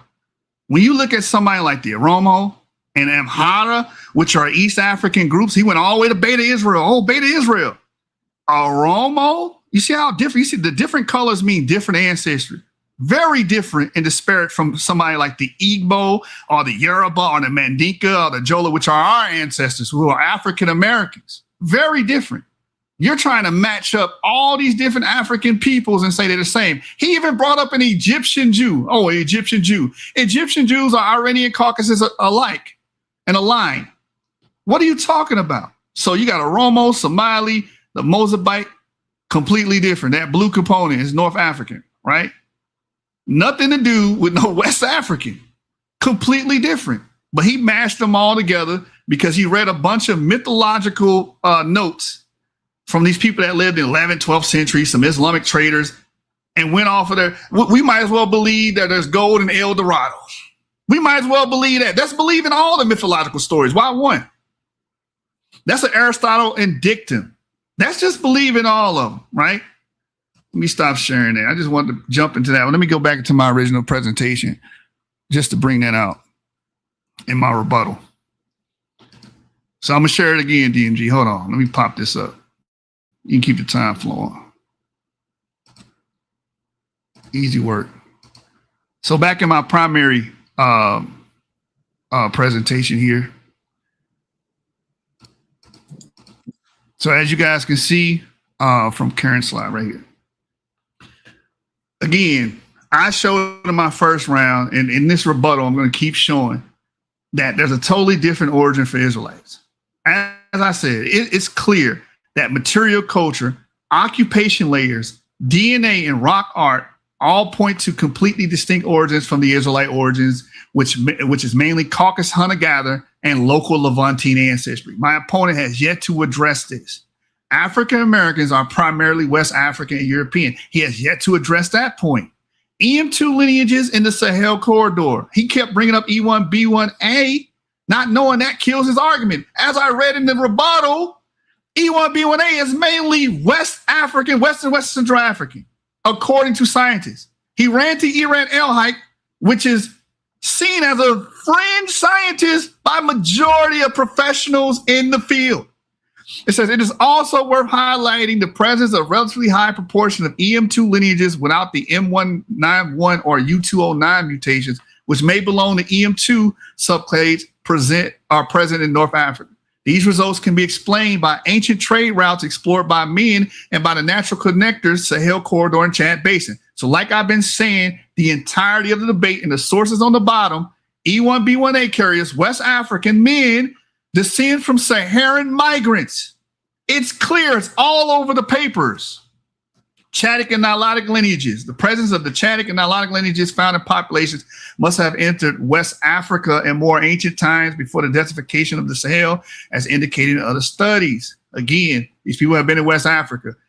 Where is all your evidence showing that they were in the Levant and Judea during the biblical time frame? Where is it? Haplogroups EM191 and EM2 are contributing to separate the West populations from the remaining, with Yoruba and Igbo having more than 90% frequency of these haplogroups, meaning majority of Yoruba and Igbo Nigerians have this haplogroup. These are the most frequent lineages in sub-Saharan Africa, being absent or underrepresented in most populations from the north and east regions outside of the Niger-Congo family. Same source on the bottom of the screen. And my man Pots and Pans, Gideon, put on the screen that there's no evidence of E1B1A with Israelites. He literally put it. I screenshotted it. You literally admitted to that. And that's the primary male haplogroup of Western African people. And you conceded. You proved that the Israelites are not amongst the ancestors of African Americans when you put that AI slide up there when it said E1B. There's no evidence of E1B1A there. It requires interpretation, which is not proof. Again, no Israelite DNA detected amongst African Americans. Genome-wide ancestry estimates, Gideon, of African Americans show an average portion of 73.2% African, 24% European, and 0.8% Native American ancestry. No ancient Levantine ancestry, no ancient Iranian Caucasian ancestry, none at all. And my sources on the bottom of the paper, Gideon. I don't have to go probe a bunch of, identitarians from the past that's going around trying to find the lost tribes of Israel. They said that about everybody on the globe. They found the Native Americans. Oh, they lost tribe of Israel. Garcia, them clowns. They went to Papua New Guinea, said they were lost tribe of Israel. I'm going to actual studies, showing you actual science, showing you actual genetics, actual archaeology. I'm not using people that are fringe. I'm using people that go through the rigorous, mode when they go and submit their papers. Northwest African ancestry has been revealed that not only this variant, but also all surrounding haplotypes are shared between Fulani pastoralis and the Zanar and Burkina Faso, European and North African populations, suggesting admixture of the Fulani ancestors with North African populations. Again, this is what I was talking about, geolocation. You still haven't addressed this. Geolocation. We know where these people at because we can study their genes. We know where their ancestors were. They were in Northwestern Africa because they mixed with Berber-like people, which are from Morocco. So we know where they were at, Gideon.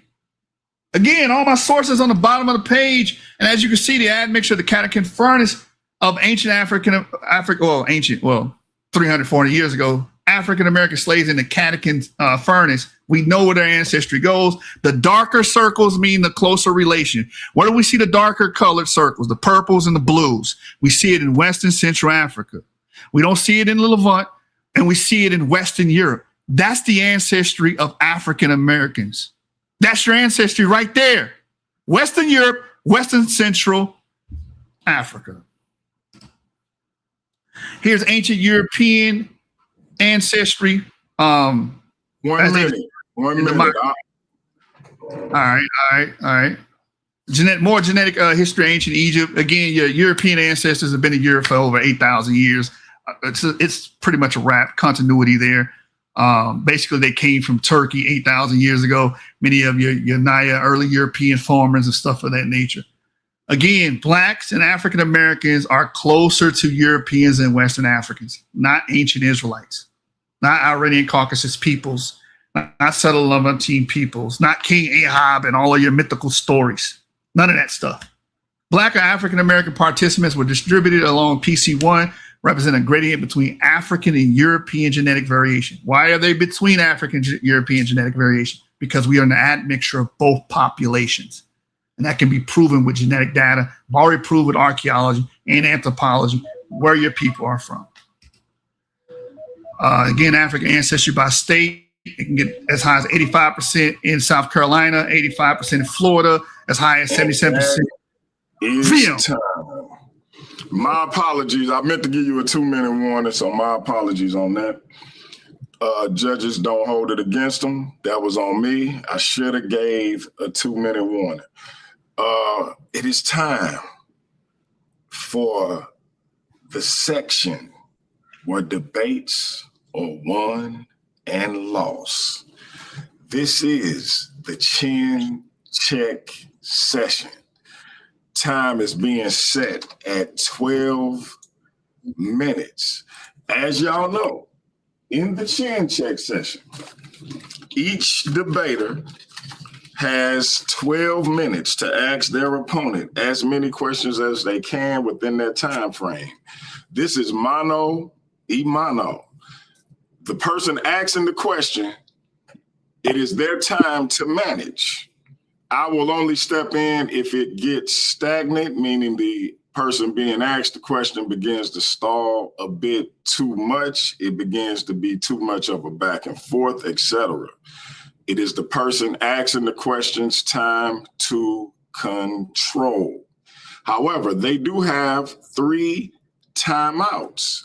If it begins to get too contentious, if they feel their question not being asked, if they want to reset, ask the question over again. If they wanted to just go to they ask the question gets answered, it's a yes or no question. Whatever it is they want to do, they have 3 opportunities to stop their time. Now let me get out my trusty notepad and write down Lucifer on VM and Brother Gideon on the other side, so I can keep track of the timeouts if the brothers choose to use them. Some people use them very strategically, others do not. Now, since Gideon is the affirmative and he went first in the round section, he will go last in the chin check and he will close out last. So that means Lucifer will start the chin check. He will be interrogating Gideon, and time will start as soon as he start asking questions. We got 12 minutes, right? 12 minutes. All right, we can start right now. All right, brother. Can you hear me? Yeah, I hear you. All right, can you show me a specific Y DNA or mitochondrial DNA haplogroup that can point, that originated in the Iron Age Israelite period that expanded into West Africa? No, based on my presentation, I showed that the genetic information that you're talking about, you have no idea. And I use source material and source scientists to show the point that I wanted to show, which is that E1B1B is a parent haplogroup of E1B1A. Yeah. Can you tell the people how old E1B1 is so we can get on the record? How old that happened? No, and you can't either. You're just going to regurgitate the most up-to-date info on it, which can change at any moment. So we're not going to go off of established dates. Okay, when did the Israelite period start? Can you give me that date? What do you define as the Israelite period? I mean, historians, they define the Iron Age 1 period as the Israelite period. Oh, yeah. Israelite was established as a nation roughly 1000 BC. Okay. So during my first round, I showed that West Africans were in the Chad Basin during that same time period. Right. I wouldn't disagree with that. Israelites weren't the only people on the planet. All right. I'm not saying Israelites are the ancestors of West Africans. So that's the way your question was steering it towards. But go ahead. I'm going to ask you a question. Are the ancestors of African Americans West Africans? The majority of them, yes. All right. So that's a concession. I want the judges to understand he just conceded. Hold on, let me make sure you said, are we the descendants of West Africans? You said a majority of them. It's on the record. Yeah. I'm a descendant of a West African. Okay, cool. Yeah. African Americans are descendants of West Africans. correct? I mean, you already conceded. You can play, but you already conceded. No, I already answered the question. Can you show me the material culture migrating from Iron Age Israel into Western Africa? Do you have that evidence? Well, I'll stick with the info I showed in my debate. We have the archaeological and material evidence from, showing a migration pattern from at least to Ethiopia to Zimbabwe. And that would be the Mount of Zion Church, which has a tradition of housing the Ark of the Covenant itself. And we have texts that go back as far as, Ethiopian indigenous texts, the Kevin the Gas. And we even have the Bible speaking of that union and that merger. And we see the continuance of it in Ethiopia and Yemen being an early hub for Israelite activity. Now, in my first round, I mentioned that you have a geolocation issue. Is Ethiopia in West Africa? Last time I checked, it's not. Okay. So what does that have to do with West African peoples? And you said from Ethiopia to Zimbabwe. To east, that's on the eastern side of the continent, not on the western side. That's not Niger Congo. Okay. Right. Well, which is why I said up to this point, or rather I said in this presentation, I will show that you have archaeological evidence from Ethiopia to Zimbabwe up to this point. That's what I'm presenting. So you don't have archaeological evidence for Nigeria, right? You wouldn't have that. Yeah, you have the maps that I showed. That would be archaeological evidence. Yeah, mythical maps are not archaeological evidence. But neither here there. Okay, wait. We'll get to that mythical in my time. But it seems like you fishing for questions, but you can use that too because you had a couple gaps in your Q&A. But go ahead. Sure, I got a couple gaps, but you've already conceded twice already. I just want the judges to know that he conceded that majority of our ancestors are West African. He also conceded that he doesn't have any archaeological evidence in Western Africa connecting them to the Levant. He went all the way to East Africa to make his point, which is moot. Anyway, I stated the maps. I stated the maps as well. All right. So can you show any archaeologically defined specific material culture in West Africa from the Levant? I'm gonna ask this again. I want to see it. From the Levant, West Africa. Again, like I said, I haven't presented it in my debate, but I can speak of. We can see cultural transmission from Israel all the way to Africa, all the way to the New World. And when I speak of that, I'm speaking of. Give me 1 second while I pull it up. Man, you're gonna kill all my time trying to pull something up. Can you pause the DMG? If not, I'll just go off the dome and speak on it.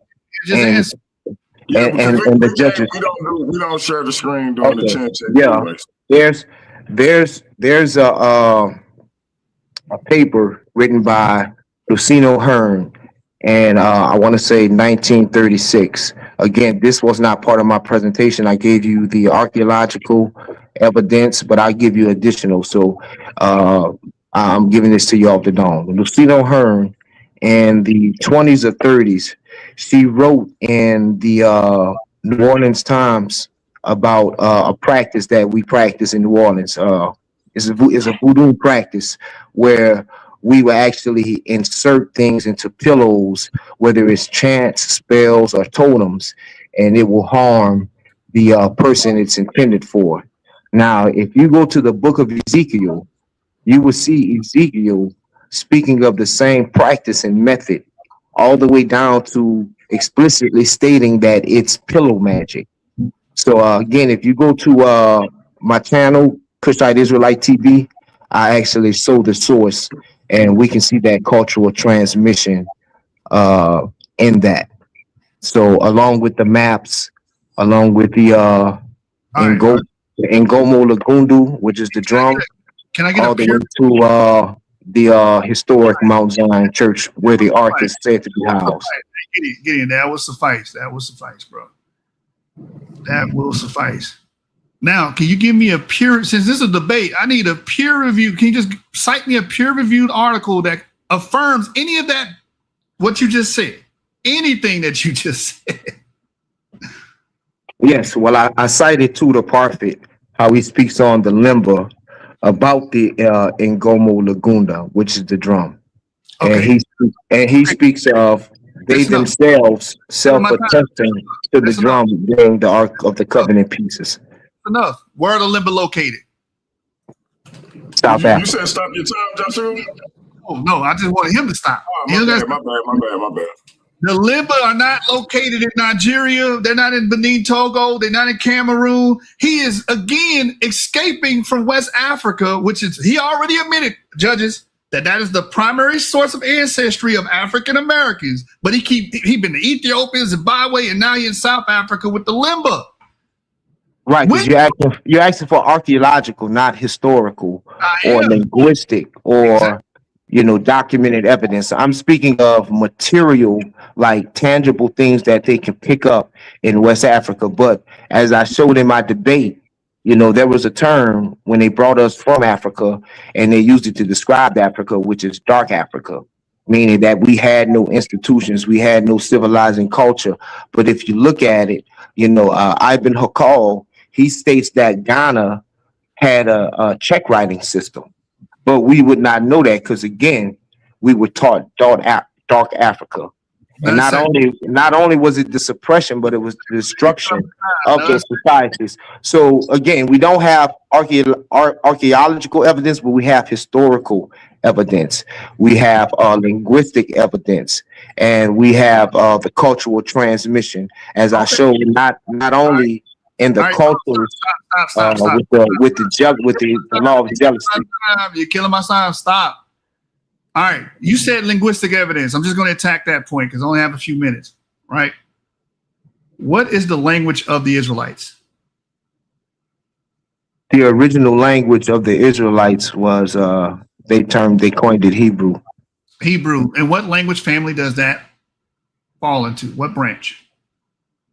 That would be the Asiatic, Afro-Asiatic. Yeah, Afro-Asiatic, correct. Okay. Now you've already admitted that majority of our ancestors comes from West Africa. What is the primary language of West Africans? Language family.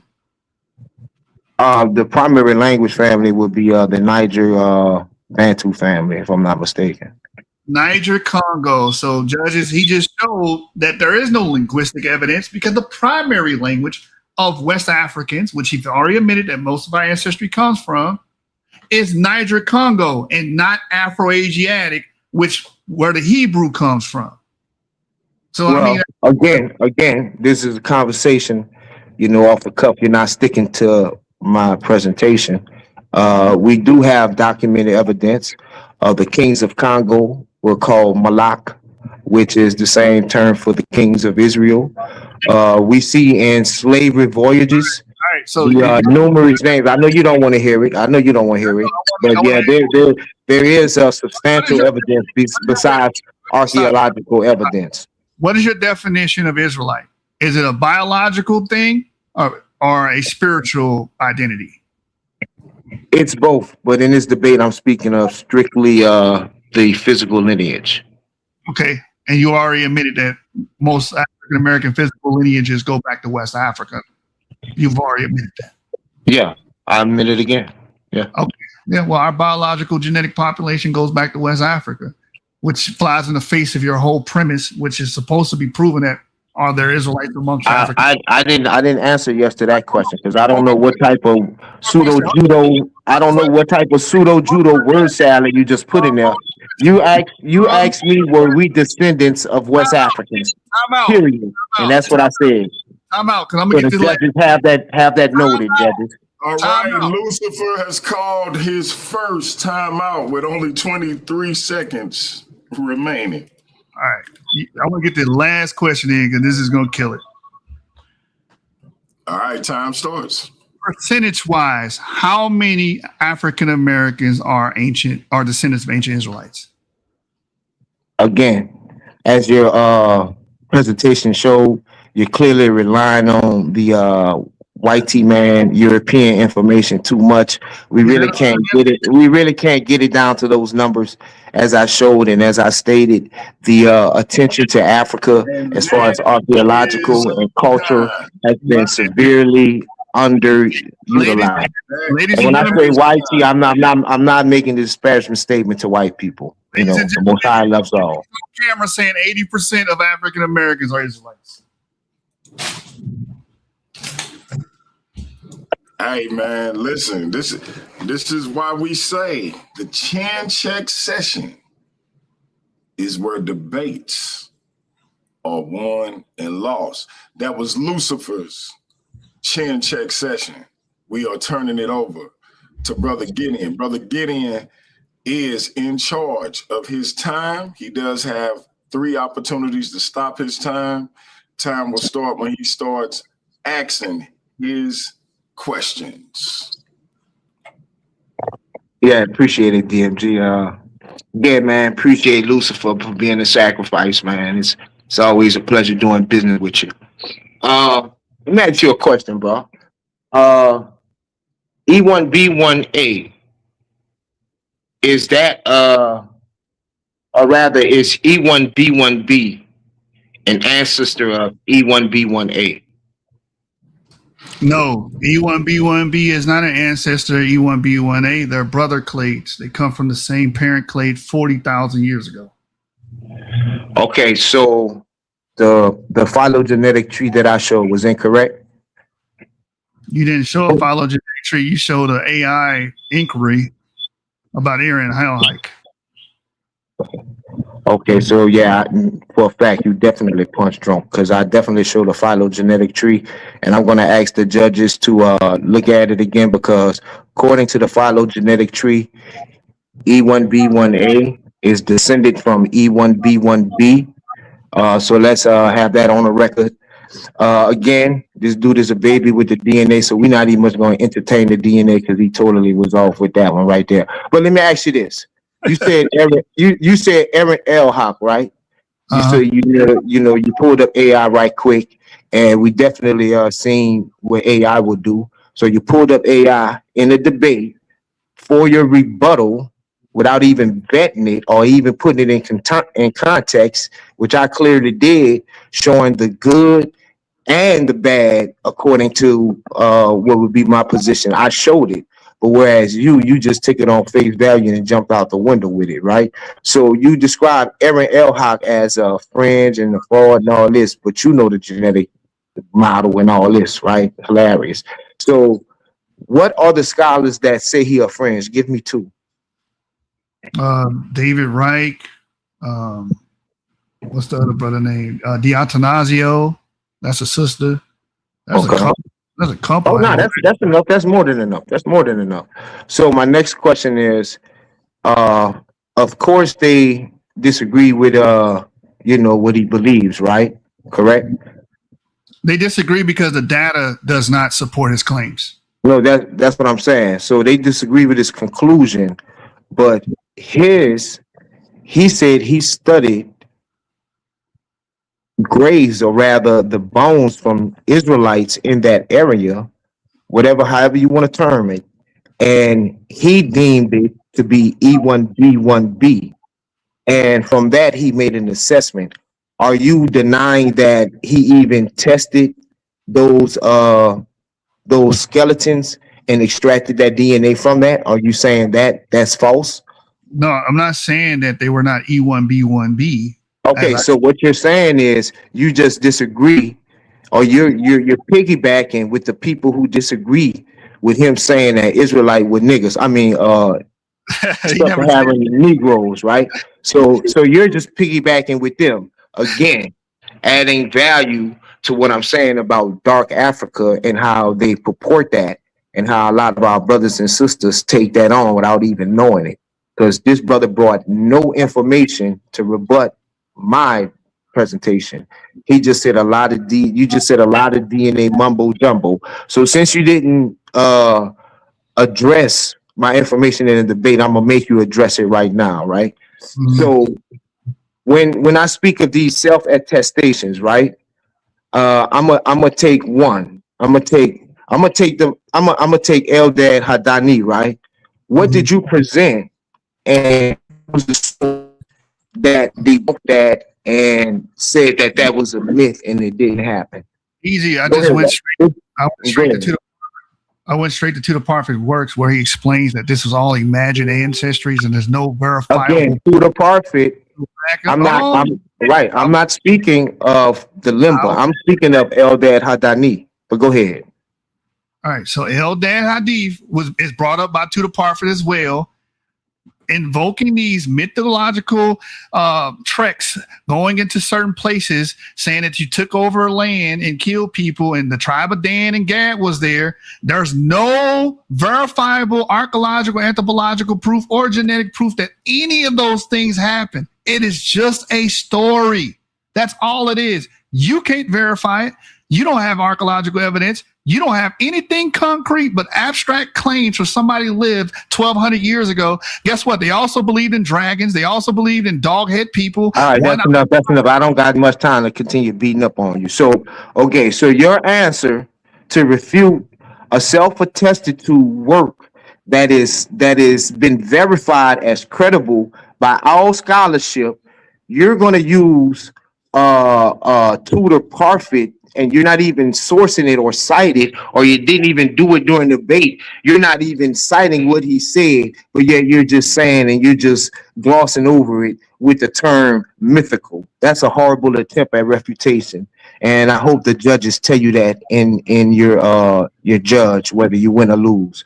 So let me ask you this: besides the self-attestations, you didn't provide any sources disputing that. You just gave a couple fancy terms and word salad describing it, as how much percentage of European you say you are? I'm 17, 18%. Okay, so that was 17% of your DNA. That's just giving us that believe it because you said it stuff. Now let me ask you another one. Okay, we have the Arab travelers, the Arab scholars. Ibn Khaldun, when he speaks of Lam, I missed it because I was, doing I was writing on my flow chart, so I probably missed it. Repeat the source that you say to directly discredit that.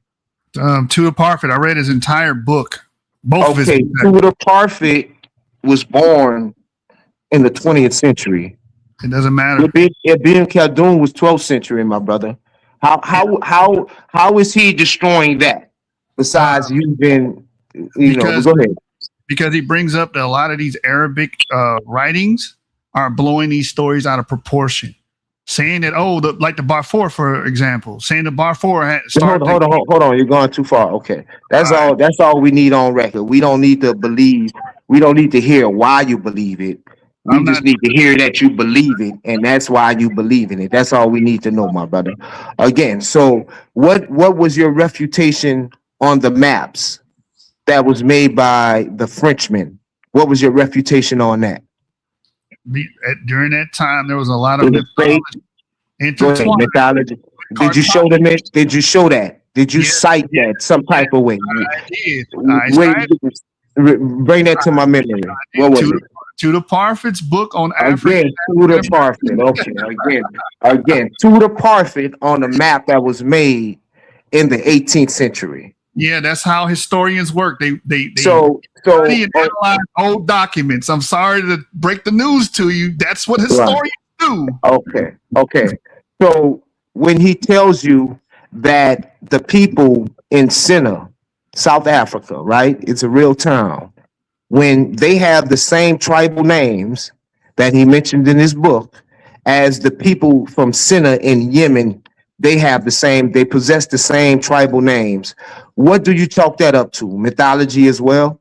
No, the Limba, which are not West African people, which have nothing to do with you, actually come from the Iranian Caucasus region because they share haplogroups J1 and J2 and T with the Jewish population today that you say are not real Jews. Again, I just want the judges I just want to keep reiterating, this guy's just falling back on what somebody else said with not one lick shot of evidence. It's quite horrible, actually.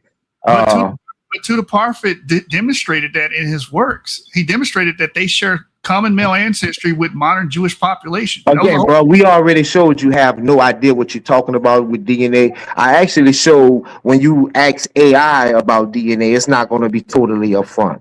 I already showed that. So we're not going to float back to DNA. I know that's your specialty, you know, whether you're spinning around because you're dizzy and you land on it, or you're just talking coherently and you try to land. We're not going to focus on DNA.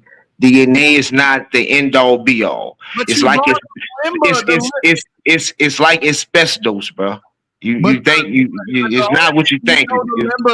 The only reason we know the Limba have a Jewish connection for real, and that's concrete, is through their DNA. Okay. Again, we don't want to hear why you think it. I just want to know the source material that makes you refute these evidence. Again. So we have El Idrisi in the 10th century. He's saying the people in Lam are Israelites. Did you refute that? I just brought up. How did you refute it? You say to the prophet one more time, but you're making yourself look bad, bro. You're making yourself look real bad. You thought I was going to entertain your DNA rhetoric that I just had to just show in 3 slides. You had no idea what you was talking about. So I guess you lost for words. So I'm gonna ask you again, real clearly and succinctly. Don't mention to the prophet, okay? You just can't use him. You know, I understand. 17% of your body won't say, believe him just because he said it. I'm saying El Idrisi in the 12th century, hundreds of years before the prophet, said the people in Lam were Israelites. Explain the source that you used to debunk that. I know you use the fancy term that the judges might bring back up and say, why didn't you bring that up? But I can't remember it because the word salad was crazy. But explain why. How did you debunk that? Again, most people that study Arab writings during that time will tell you that they exaggerated. For example, the Barfour are supposedly Jews that started Saharan societies, according to them. Okay, that's enough. Okay. What is your reason? Because my time about to run out. That's enough. What is your reason? What is your reason for a non-Arab, such as Marco Polo, stating the same thing about the Israelites in the Chadic area of Africa? As I explained during the debate in the rebuttal round, it's a mystic to the prophet. Okay, all of it, everything the rebut I just said was in to the prophet. When I brought out to the prophet in this book, you're not making sense, bro. On VM, you're not making no sense, bro. Time. Hey, man, this is why I say, if I may say so myself, the chin check session is the best section in all of debating. Right here on Paradigm Shift TV and Worldview Wars Debate League, where you can find the franchise, aka Lucifer the Devil, aka Joshua the Scholastic Bully. You can find Gideon, the high stepper of Yahshua, and other superstars in the Worldview Wars Debate League, right here, home of the Chin Check session. That being said, the clock is being reset. It is time to close this thing out. These brothers have put on a hell of a debate. Lucifer will be closing out first. Gideon will be closing out last. You have 3 minutes. Will you be sharing your screen? Yeah, I'm going to share my screen. All right. Also, do y'all have time to open it up for the chat? If not, I understand if you got to get out of here. We did start an hour late. We can't limit. I'm good, me. No fair game. You do it. All right, family. Listen, when you come up, question or comment for the debaters. They already debated each other. They're not about to debate y'all. Question or comment. Now, if you happen to be a Worldview Wars Debate League debater and you want the smoke, challenge the brothers and we'll see if we can set something up. If you happen to be a debater from another platform and you want the smoke, challenge them and they can go over there and beat you up. Don't matter to me. Time will start when you start talking, my brother. All right, y'all. As you guys can see, my brother failed miserably to answer the question, are Israelites among the ancestors of African Americans? This man was talking about Ethiopia, Zimbabwe, Eldad, the Danite. He never mentioned West Africa. And during the question answering, I got him to concede like 4 times. He mentioned that most of our ancestry does come from West Africa. So I'm like, what's the point? But anyway, formal debate closing statement. Are Israelites among the ancestors of African Americans? Again, I am the negative. And again, there was a failure of affirmative burden of proof across genetics, archaeology, and epigraphy. I kept trying to pull it out of my brother, and he couldn't give me anything solid. He kept going and running to the Limba and running to Ethiopia, but he could never show me anything in Niger, the Niger-Congo family, in Nigeria, Benin, Togo, Cameroon. He couldn't show me anything at all. We got no resolution to the answer. We never got a resolution to this debate. We entered this debate with a simple, rigorous objective to evaluate whether the assertion that ancient Israelites are among the biological ancestors of African Americans withstands empirical scrutiny. Now that both sides have presented their cases, the conclusion is undeniable. The affirmative model lacks support from genetics, archaeology, and the historical record.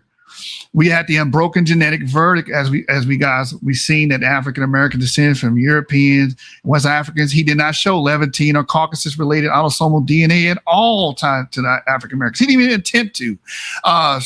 Stratigraphic and archaeological continuity, as we showed in West Africa. There are occupation layers during the time of the Israelite period and during the time of the biblical periods. Chronological reality, again, first mentioning of Merneptah Stele of Israel, we see that. And during this time, again, West Africa was already established in the Sahel and the Niger Basin, cultivating indigenous crops, forging localized societies. They were not in Israel, right? The ancestors of African Americans were not in Israel. The core methodological. My opponent argument rests not on physical evidence. Y'all saw this throughout the duration of the debate. He never gave you physical evidence. It was a bunch of whataboutism. What about this person and his mythological tale? What about this, obscure abstract similarity that I'm trying to draw out of thin air, grasping at straws? We didn't see any real hard evidence, but on symbolic resonance and folk etymology. That's all we saw.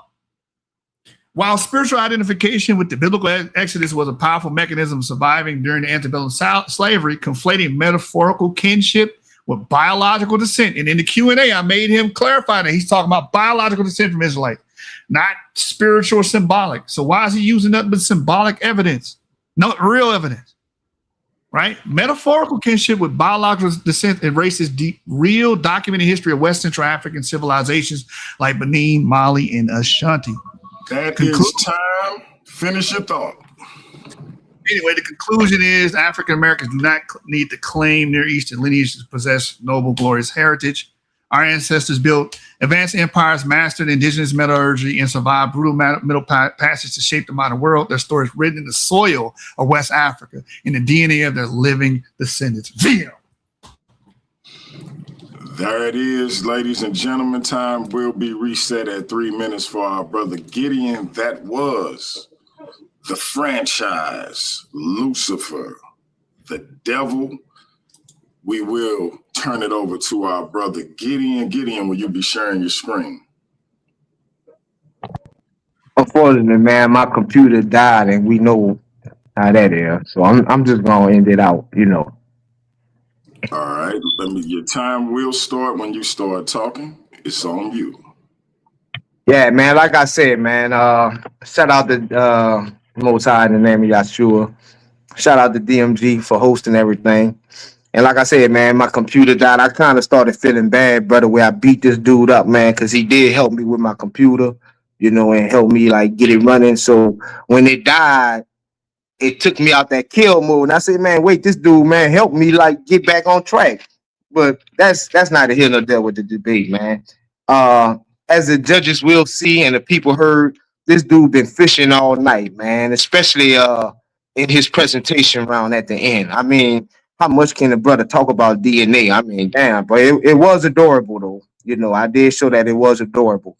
I did mention E1B1A and not E1B1B being in North Africa, East Africa, and the Levant. But what I did say was that it is an ancestor of E1B1A, and the brother clearly didn't even know that. So that's on the record. Again, when we listen to him again and play it back, he just was fishing. He was speaking of we coming from North Africa and then we coming from Chad, you know, and it's mighty funny. My presentation was based specifically in those areas. I wouldn't say so much North Africa, but Chad. This brother literally said that his refutation to my information was that we don't find no Caucasoid DNA in the Israelite DNA. That's crazy, bro. I mean, you even have 17% of it in there, so I don't know how you see that. So the brother just was all over the place, really didn't know what he was talking about. We just glad he took the pacifier out of his mouth when he was discussing it, you know. 1 minute. 1 minute. Again, he was stuck on DNA all night, and the biggest point he made was he didn't show any archaeology in West Africa. He talking about East Africa and South Africa. Again, my brother, you know, archaeology isn't the only field of evidence. I showed linguistic ties. I actually showed historical documents, self-attestation, and I showed migration patterns coming from the north and south. Source material that I took and made the conclusions to, whereas he just took only mostly genetic info and didn't even have his own original thought, but regurgitated a biased side, where I showed geneticists proving him, you know, totally wrong. So again, thank him for, I thank you, Lucifer, for showing up, you know, appreciate it. And all praise to the Most High. That is time. And I apologize. I gave you probably 15 more seconds, but that is time. Ladies and gentlemen, we had ourselves a hell of a world title debate. Both of these brothers brought the energy, brought the passion, and they brought the information. Our brother Gideon had some technical difficulties, but he got past them. And I think he brought an edutaining information-filled debate. Our brother Lucifer, as always, did what the franchise does, and he brought some powerful information. Y'all showed up and showed out in terms of the attendance, and we appreciate that. We're going to put the link in the chat. Come up if you got a question or comment for the brothers. Again, they are not here to debate y'all. They just debated each other. We're going to bring maybe 3 to 5 of y'all up, and then we're going to get up out of here.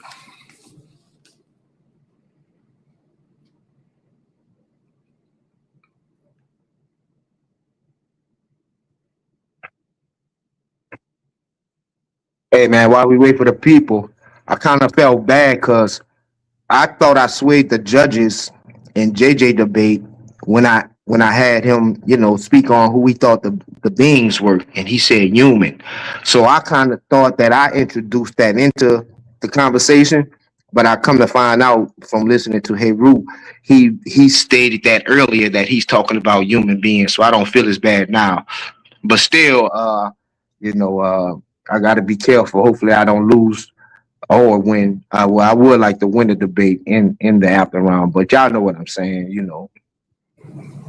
No doubt. Hey, this thing say your browser has blocked your screen. Click the screen icon in your address to allow access, then reload the page. What the heck? I don't know what is blocking. We got somebody here though. The Green Saharan. Who you got a question or comment for? Hey, what's up? I have a question for Gideon. I have like just three quick questions for Gideon. Before you get to your question, let me respond to the brother Gideon. I don't know if that's the case or not, Gideon. It could have been, but I think I've talked to the judges about, letting people come up and letting that influence how they judge. My instructions to them is to let the debate speak for itself and not to allow what goes on once we open up the chat to affect how they judge the debate. Now, hopefully, they stand, sticking to that. And I think they all have integrity and are trying to do that. But, can I say with 100% certainty that that's the case? Of course not. But I do trust them. And I haven't seen anything to indicate otherwise. So I'm gonna say you good. Yeah. So let me just say this real quick before we get to the brother. I totally agree with that. You know what I'm saying? But that's almost like in a courtroom. You know what I'm saying? When the prosecution say something that be down bad and they just make it look real bad in front of the jury, and the judge say strike that. A lot of times, it really don't be struck because they be in their head. So, y'all did have good judges. My brother Elder Yara, he was a judge, so I know he gonna be stand up with it. So, with that being said, if I lose tonight, I hope I don't lose it based on something I say in the after show. And I'm just joking with that, but yeah. Go ahead. Yeah, no doubt. And I'll confer with the debaters. And, if y'all feel like we should get out of here once the debate over, we'll start doing that. I have no issue with that at all. Nah, I'm good, bro. I'm good with time and everything. Gotcha. All right, my brother, go ahead with your question and your comment. Yeah. And by the way, I'm going to say good debate, you guys. It's really good. Fruitful discussion. But, so yeah, to get in, I need some clarification. I wasn't for sure if I heard correctly. So did you say that E-M215 is ancestral to EV38? I was saying, according to the slide I showed, E1B1B is an ancestor of E1B1A. Okay, that's what I was trying to figure out. If you were saying EM215 is an ancestor to EV38. By the way, another question. Do you know what EP2 is? No.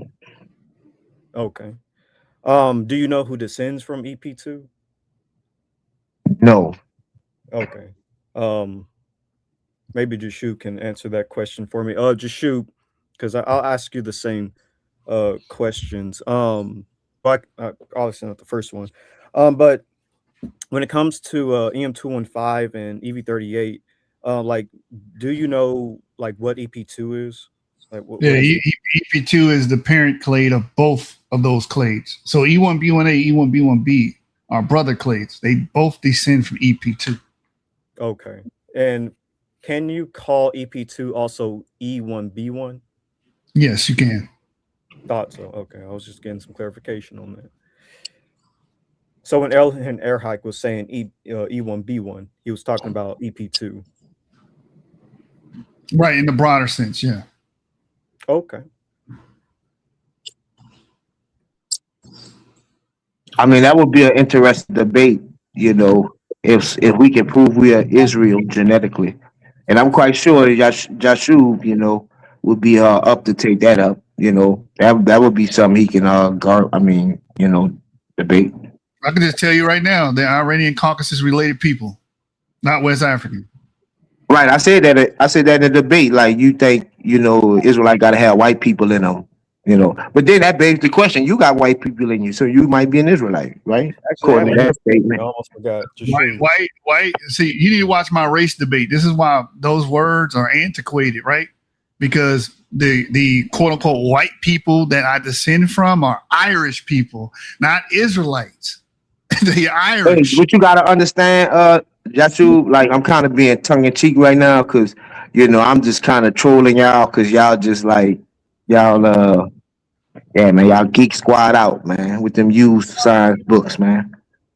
I have another question for Jashu. I almost forgot. Can you give me the age for EP2 and also give me the age for E1B1A and E1B1B? Like, how old are these lineages?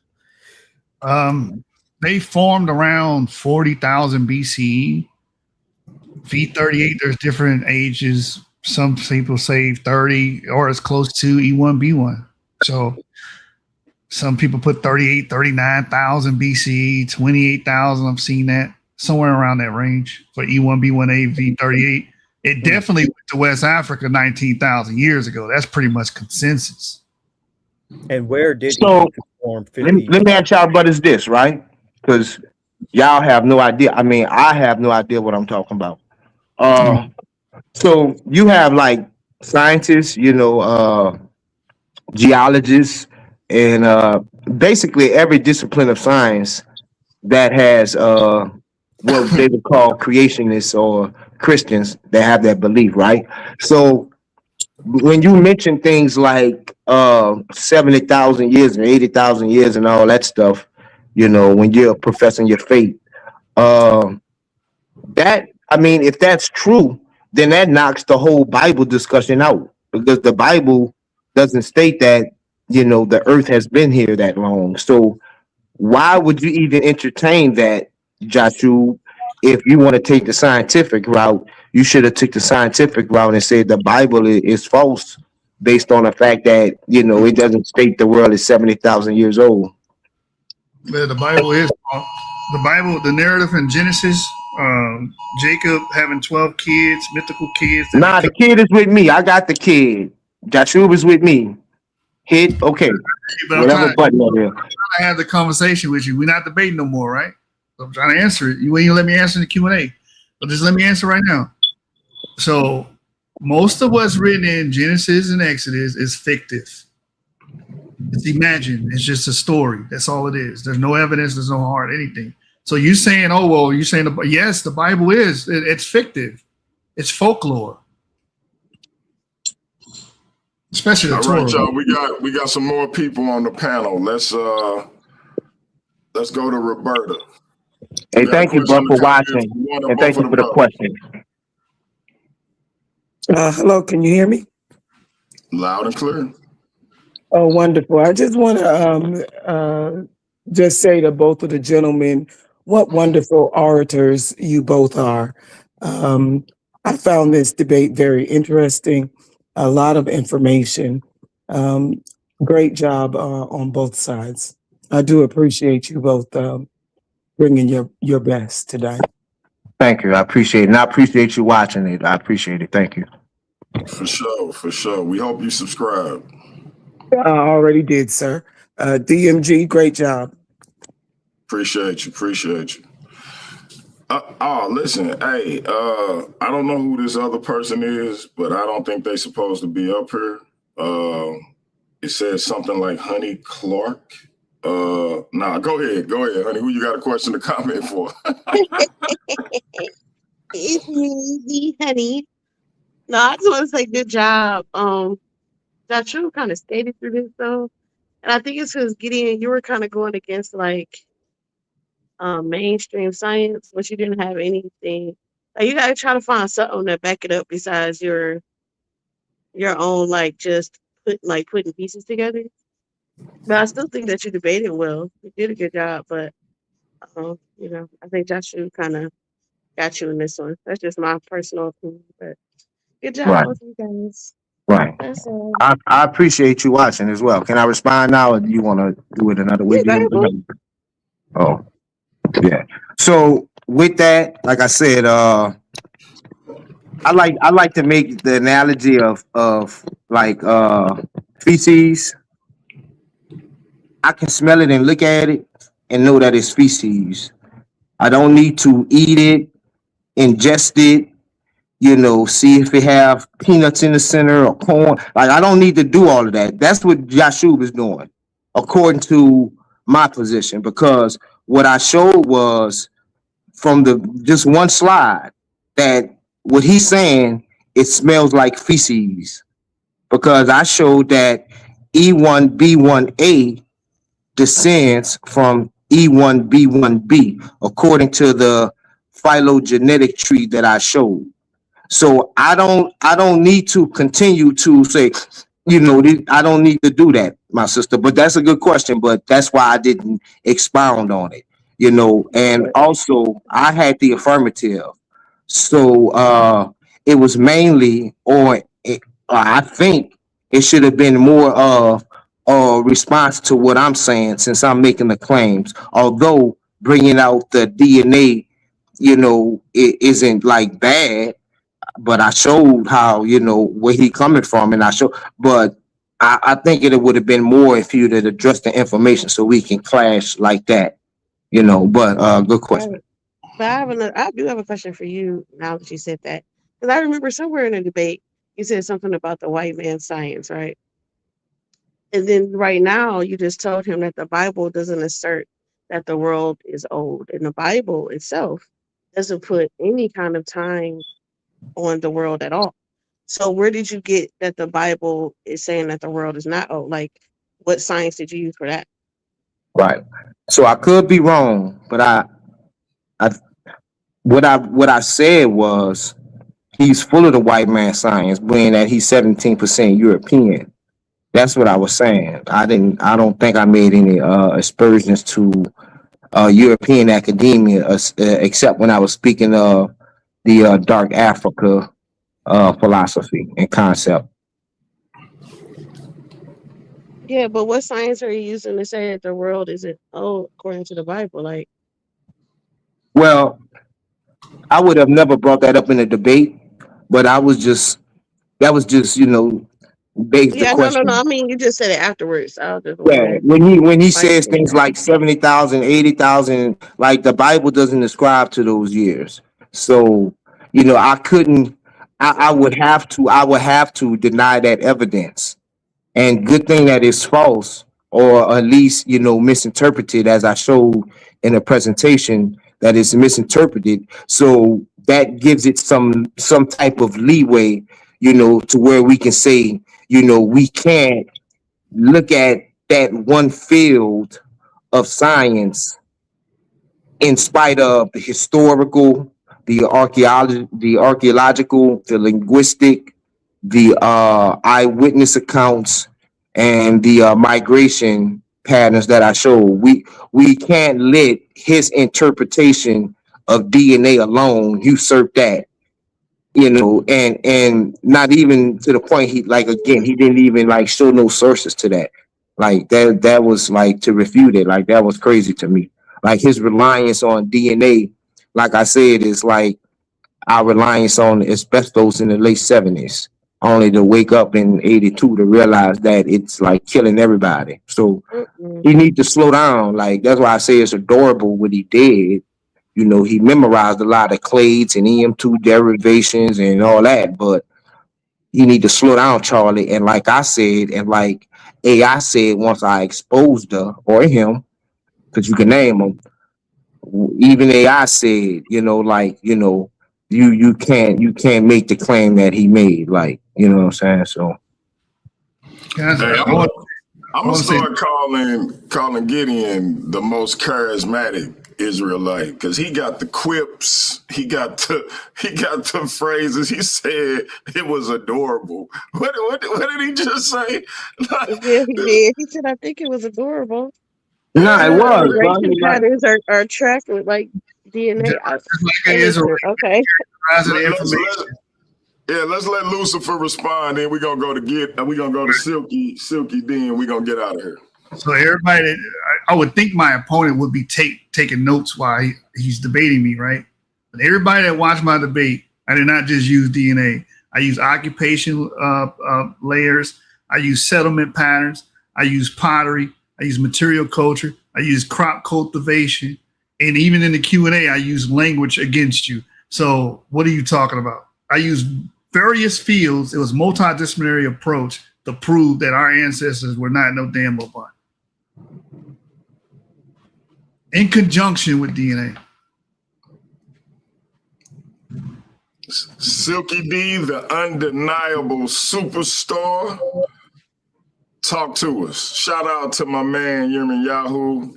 We getting that brother on here real soon. He say he coming to take heads off. He will be entering the Worldview Wars Debate League, so I hope y'all ready. Talk to us, Silk. Oh man, yeah, that debate was man, Gideon, man, you got me out here giving Joshua compliments now, bro. Like I gotta get this man a compliment. Oh, you know, in a debate, like the Afro-Asiatic language and that Niger connection, well, the non-connection that it is, that was a major in linguistics bomb right there. For the the Hebrew language, and then you was bringing up the Niger Congo, and that what I'm saying, that was a major one for Joshua, I would say, in a linguistics assault in a debate against the Hebrews.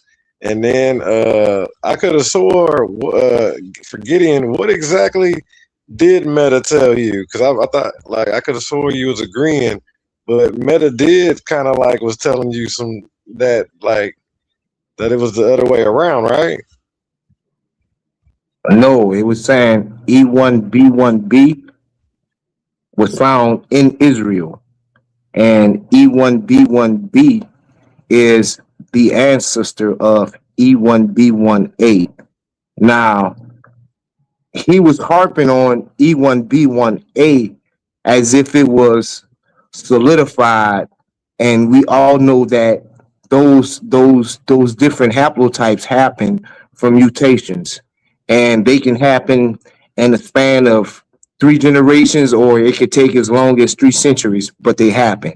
So all that is showing that is he's regurgitating a line that has that chain of thought, whereas I showed a geneticist that has an opposing thought, and he actually has data to state that. I showed the data and the evidence that he made his conclusion from, whereas Lucifer, he just said that they said this. Again, it's the believe because I said so. On TikTok, they say that's the whitey explanation. But like I said, I'm not a racist, but that's what because that's how they, just because they say it, believe it, and that's what he was doing.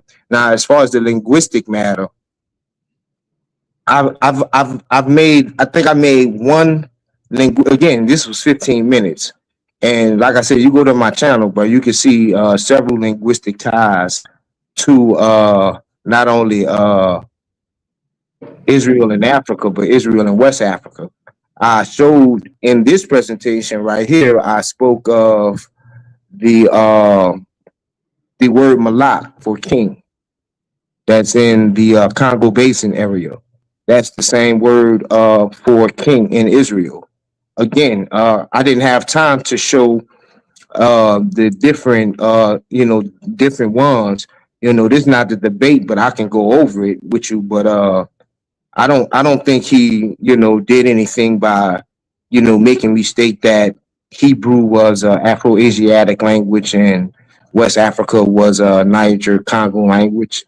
That didn't really prove nothing. Just like when he said, and I said this also in a debate, I conceded. Yeah, I conceded. I conceded to have the debate because that's the title of the debate.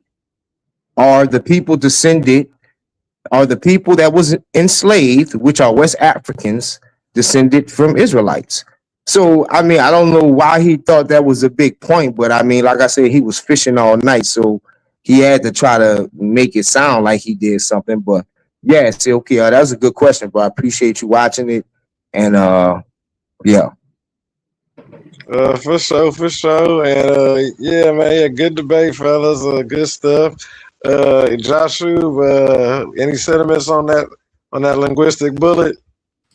Oh man, that was a dagger because he's bringing up these linguistic ties, and they speak a totally different language phylum. They got nothing to do with Afro-Asiatic, have nothing to do with Hebrew. They got nothing to do with Egyptian. They got nothing to do with any of the Afro-Asiatic branches or families, or descendants. Niger Congo is its own distinct phylum. spoken by and developed in the Sahara and disseminated in Western Africa. Nothing to do with that. I actually have another question, one final question for Gideon. Can I see that phylogenetic tree? I kind of wanted to get another look at it. Like I said, my computer. Everybody hit the like, man. Share the debate. Good stuff, man. Already one love to the panel, man. I'ma holler at y'all. Good debate, fellas. Hey, Avery, you know what I always hit them with, right? I hit them with this one, but I didn't get to do it in the debate. If the ancient Israelites, which were illiterate people, migrated to West Africa, while we don't have any literary works, no writings, no nothing, no Hebrew alphabet in the Congo somewhere. Where Hey man, hey Joshua, you really are the devil, bro. Like, no, he's not, but that better help me out, but he just barked, but his bite ain't nothing, bro. The debate showed me that, but that bite. So Joshua, bro, so I got 22 wins, 1 loss. I guess my bite ain't nothing. Go ahead. hey, like I said, bro. I mean, I'm not gonna say this a dub for me, bro. I'm just preparing myself, bro, because I really don't want to crash out, man. But you know, this is what I truly believe, so I'm still be passionate about it. But you know, I'm really like, you know, hey, it could go either way, but I ain't gonna set myself up like that. Hey, if you lose, you gotta change your last name to Gideon Africa or Sub-Saharan Africa. But I will say this to the brother that asked the question, if I could pull it up. Yeah, I wanted to. It's like I said, I'm on my phone right now, and my computer like it died on me. But you could definitely look back at it at the debate, you know, and even if I was to grant you, like, let's just say for instance, I'm wrong on that phylogenetic tree. The caveats that I put in the debate safeguarded me from losing on that point alone. Cause, you know, here it is. He's a professed geneticist, you know, and I showed where he was wrong, and I showed where AI was wrong. So, you know, I made the point that we can't hinge all our marbles on that topic, which is why I delved off into other source material. And again, 15 minutes, you can only do so much in 15 minutes. But I think I thoroughly proved the point, and I hope, you know, you like. I'm still wondering why he didn't like just his address to my his refutations to what I put down is like it was like comical. He was talking about myths and all this, and you know, all this self-projection, and talking about I'm gonna talk about the Bible, but he brought up the Bible more than I did. Like he relying on fate more than I do. Like, so it was interesting, bro. Yeah, it was a good debate. Yeah, I guess on the rerun, I can see the phylogenetic tree. Unless y'all got time, y'all want to look at it again right now.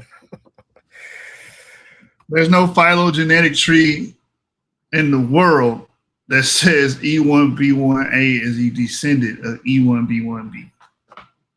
Okay, but like I said, even if the phylogenetic tree that I provided is wrong, I provided enough caveats for me to make that error, and I provided enough information to support the caveat I put in place to show that it can't trump the information.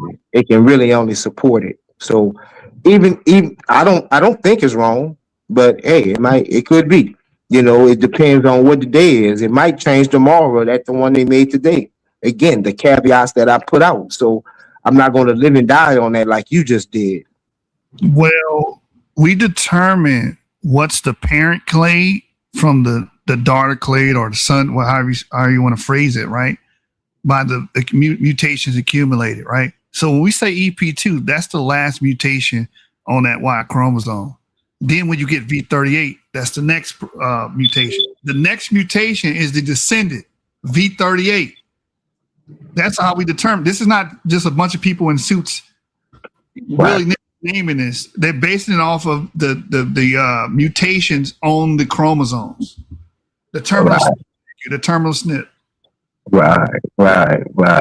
Specifically, the SNPs and the STRs, which are short tandem repeats and single nucleotide polymorphisms within the actual chromosome itself and the actual. And that's not word salad. Those words actually mean something and carry information. Like you kept saying, word salad. You know why I say y'all is misinterpreting information? Because when I asked him directly in a cross-examination, so what do you say to people like Ibn Khaldun or, Ibn Hakal or Marco Polo, who, actually is making eyewitness statements? Why? How? So what? They didn't see what EMC, what clade you said? They really didn't see that clade. They seen another clade. That's why I say y'all don't understand the info, bro. But Gideon. This is why I bring up the Neiman lion all the time. There's an account about the Neiman lion that has impenetrable skin written down and said to be observed by men. That there's a lion out there that has impenetrable skin. Just because men write something and record something and say that they saw it or heard about it or whatever does not automatically make that true. In your first round, you kept using the word claim. That's all it is a claim. None of that's verifiable. That was my response. This is called an Aristotle indictum. I'm applying that logic across the board. If you're saying that's true, then the Neiman lion also has impenetrable skin and actually exists. Yeah, how many people wrote about it? It's the veracity of the claims that's being repeatedly seen. You're not gonna see, dozens of scholars say the same thing about this line. So again, I'm glad I didn't hear you bring that up because I would have destroyed it in a debate. But it doesn't matter either way now. But Lucifer, let me ask you this: Do you and before we get out of here, maybe the other brother can give his opinion. Do you feel like you underestimated Gideon, bro? No, I properly estimated him. This is exactly what I thought I was going to get.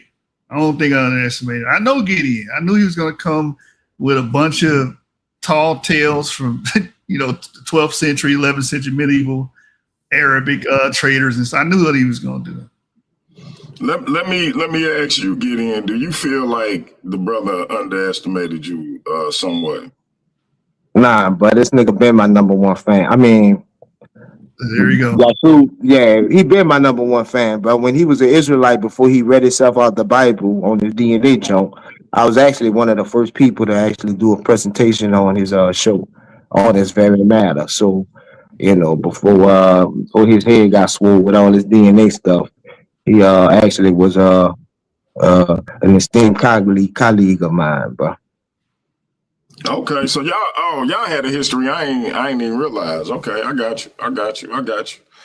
All right, so listen, man, the results will be in by Thursday. We will have the Fallout post show. The judges will give me their results by Wednesday. That way, if for whatever reason they can't make the live, I will have their results to read on my own. The intention is for them to come up and read the results themselves. Hopefully, both of you brothers will be there to hear it and respond to it. But one of you will be leaving Thursday's Fallout show as the new Worldview Wars Debate League World Champion. That being said, excellent debate. I appreciate both of you brothers. We are going to call it a night. Shout out to everybody who tuned in. Again, it was an excellent contest. We got through the technical difficulties. Shout out to Lucifer on his computer expertise, being able to help us manage that situation. And y'all know what it is, man. It's Paradigm Shift TV 314, home of Worldview Wars Debate League. Worldview Wars Debate League. We also have a small channel that we're trying to grow. We will be directing y'all towards that in some of these debates so y'all can get over there and subscribe as well. Shout out to the chat. Shout out to the panel. And y'all come on Black Thursday. Also on Wednesday, 7:15 p.m. Central Time. Step into the light with Light Brown. Y'all make sure y'all come and check the sister out.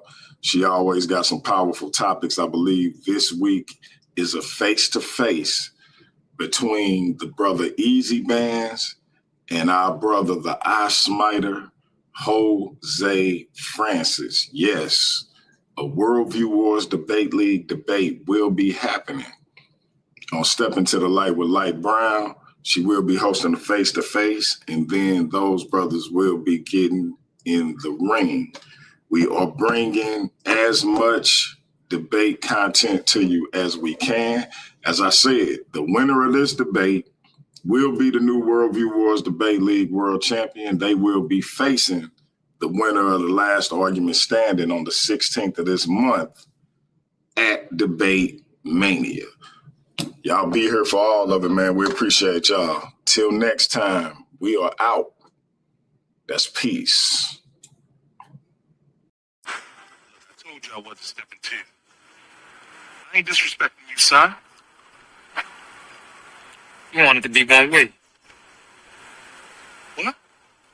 You want it to be one way. But it's the other way.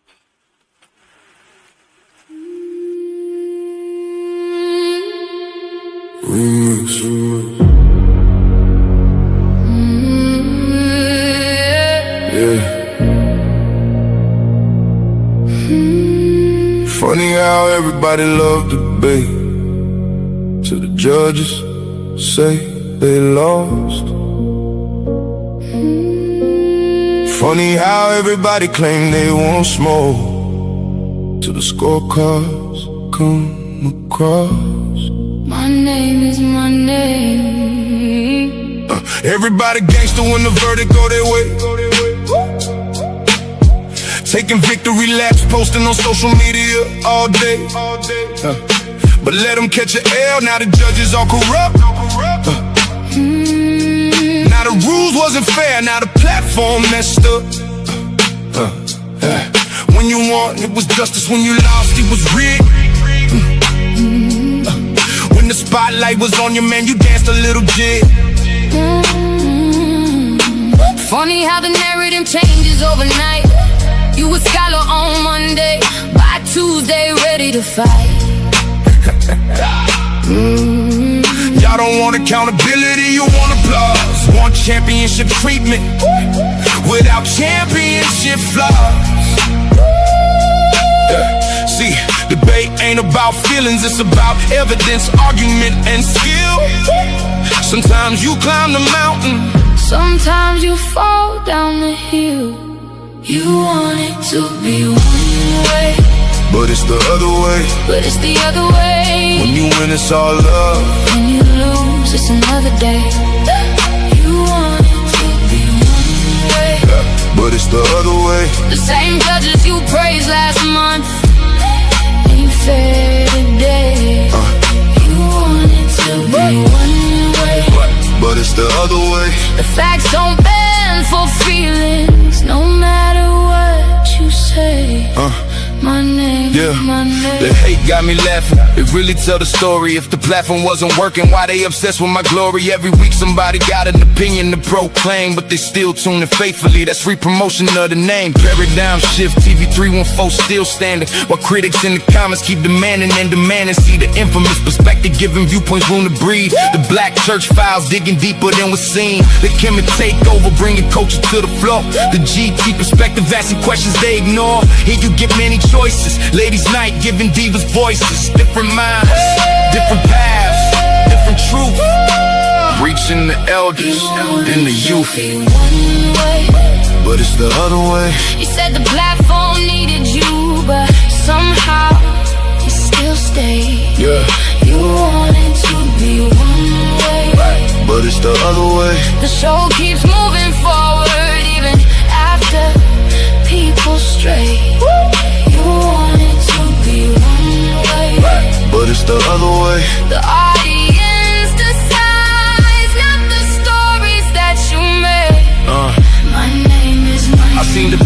come and go. Some legends, some pretenders. Some became champions, some became contenders. Some accepted losses and came back even stronger. Others spent 6 months complaining and being bitter even longer. Everybody wanna run a platform. Everybody got advice, but very few know the sacrifice, are willing to pay the price. Fight facts, challenge views, give the people real discussion. Not excuses when you lose. So whether they applaud or whether they complain, one thing remains forever. My name is my name.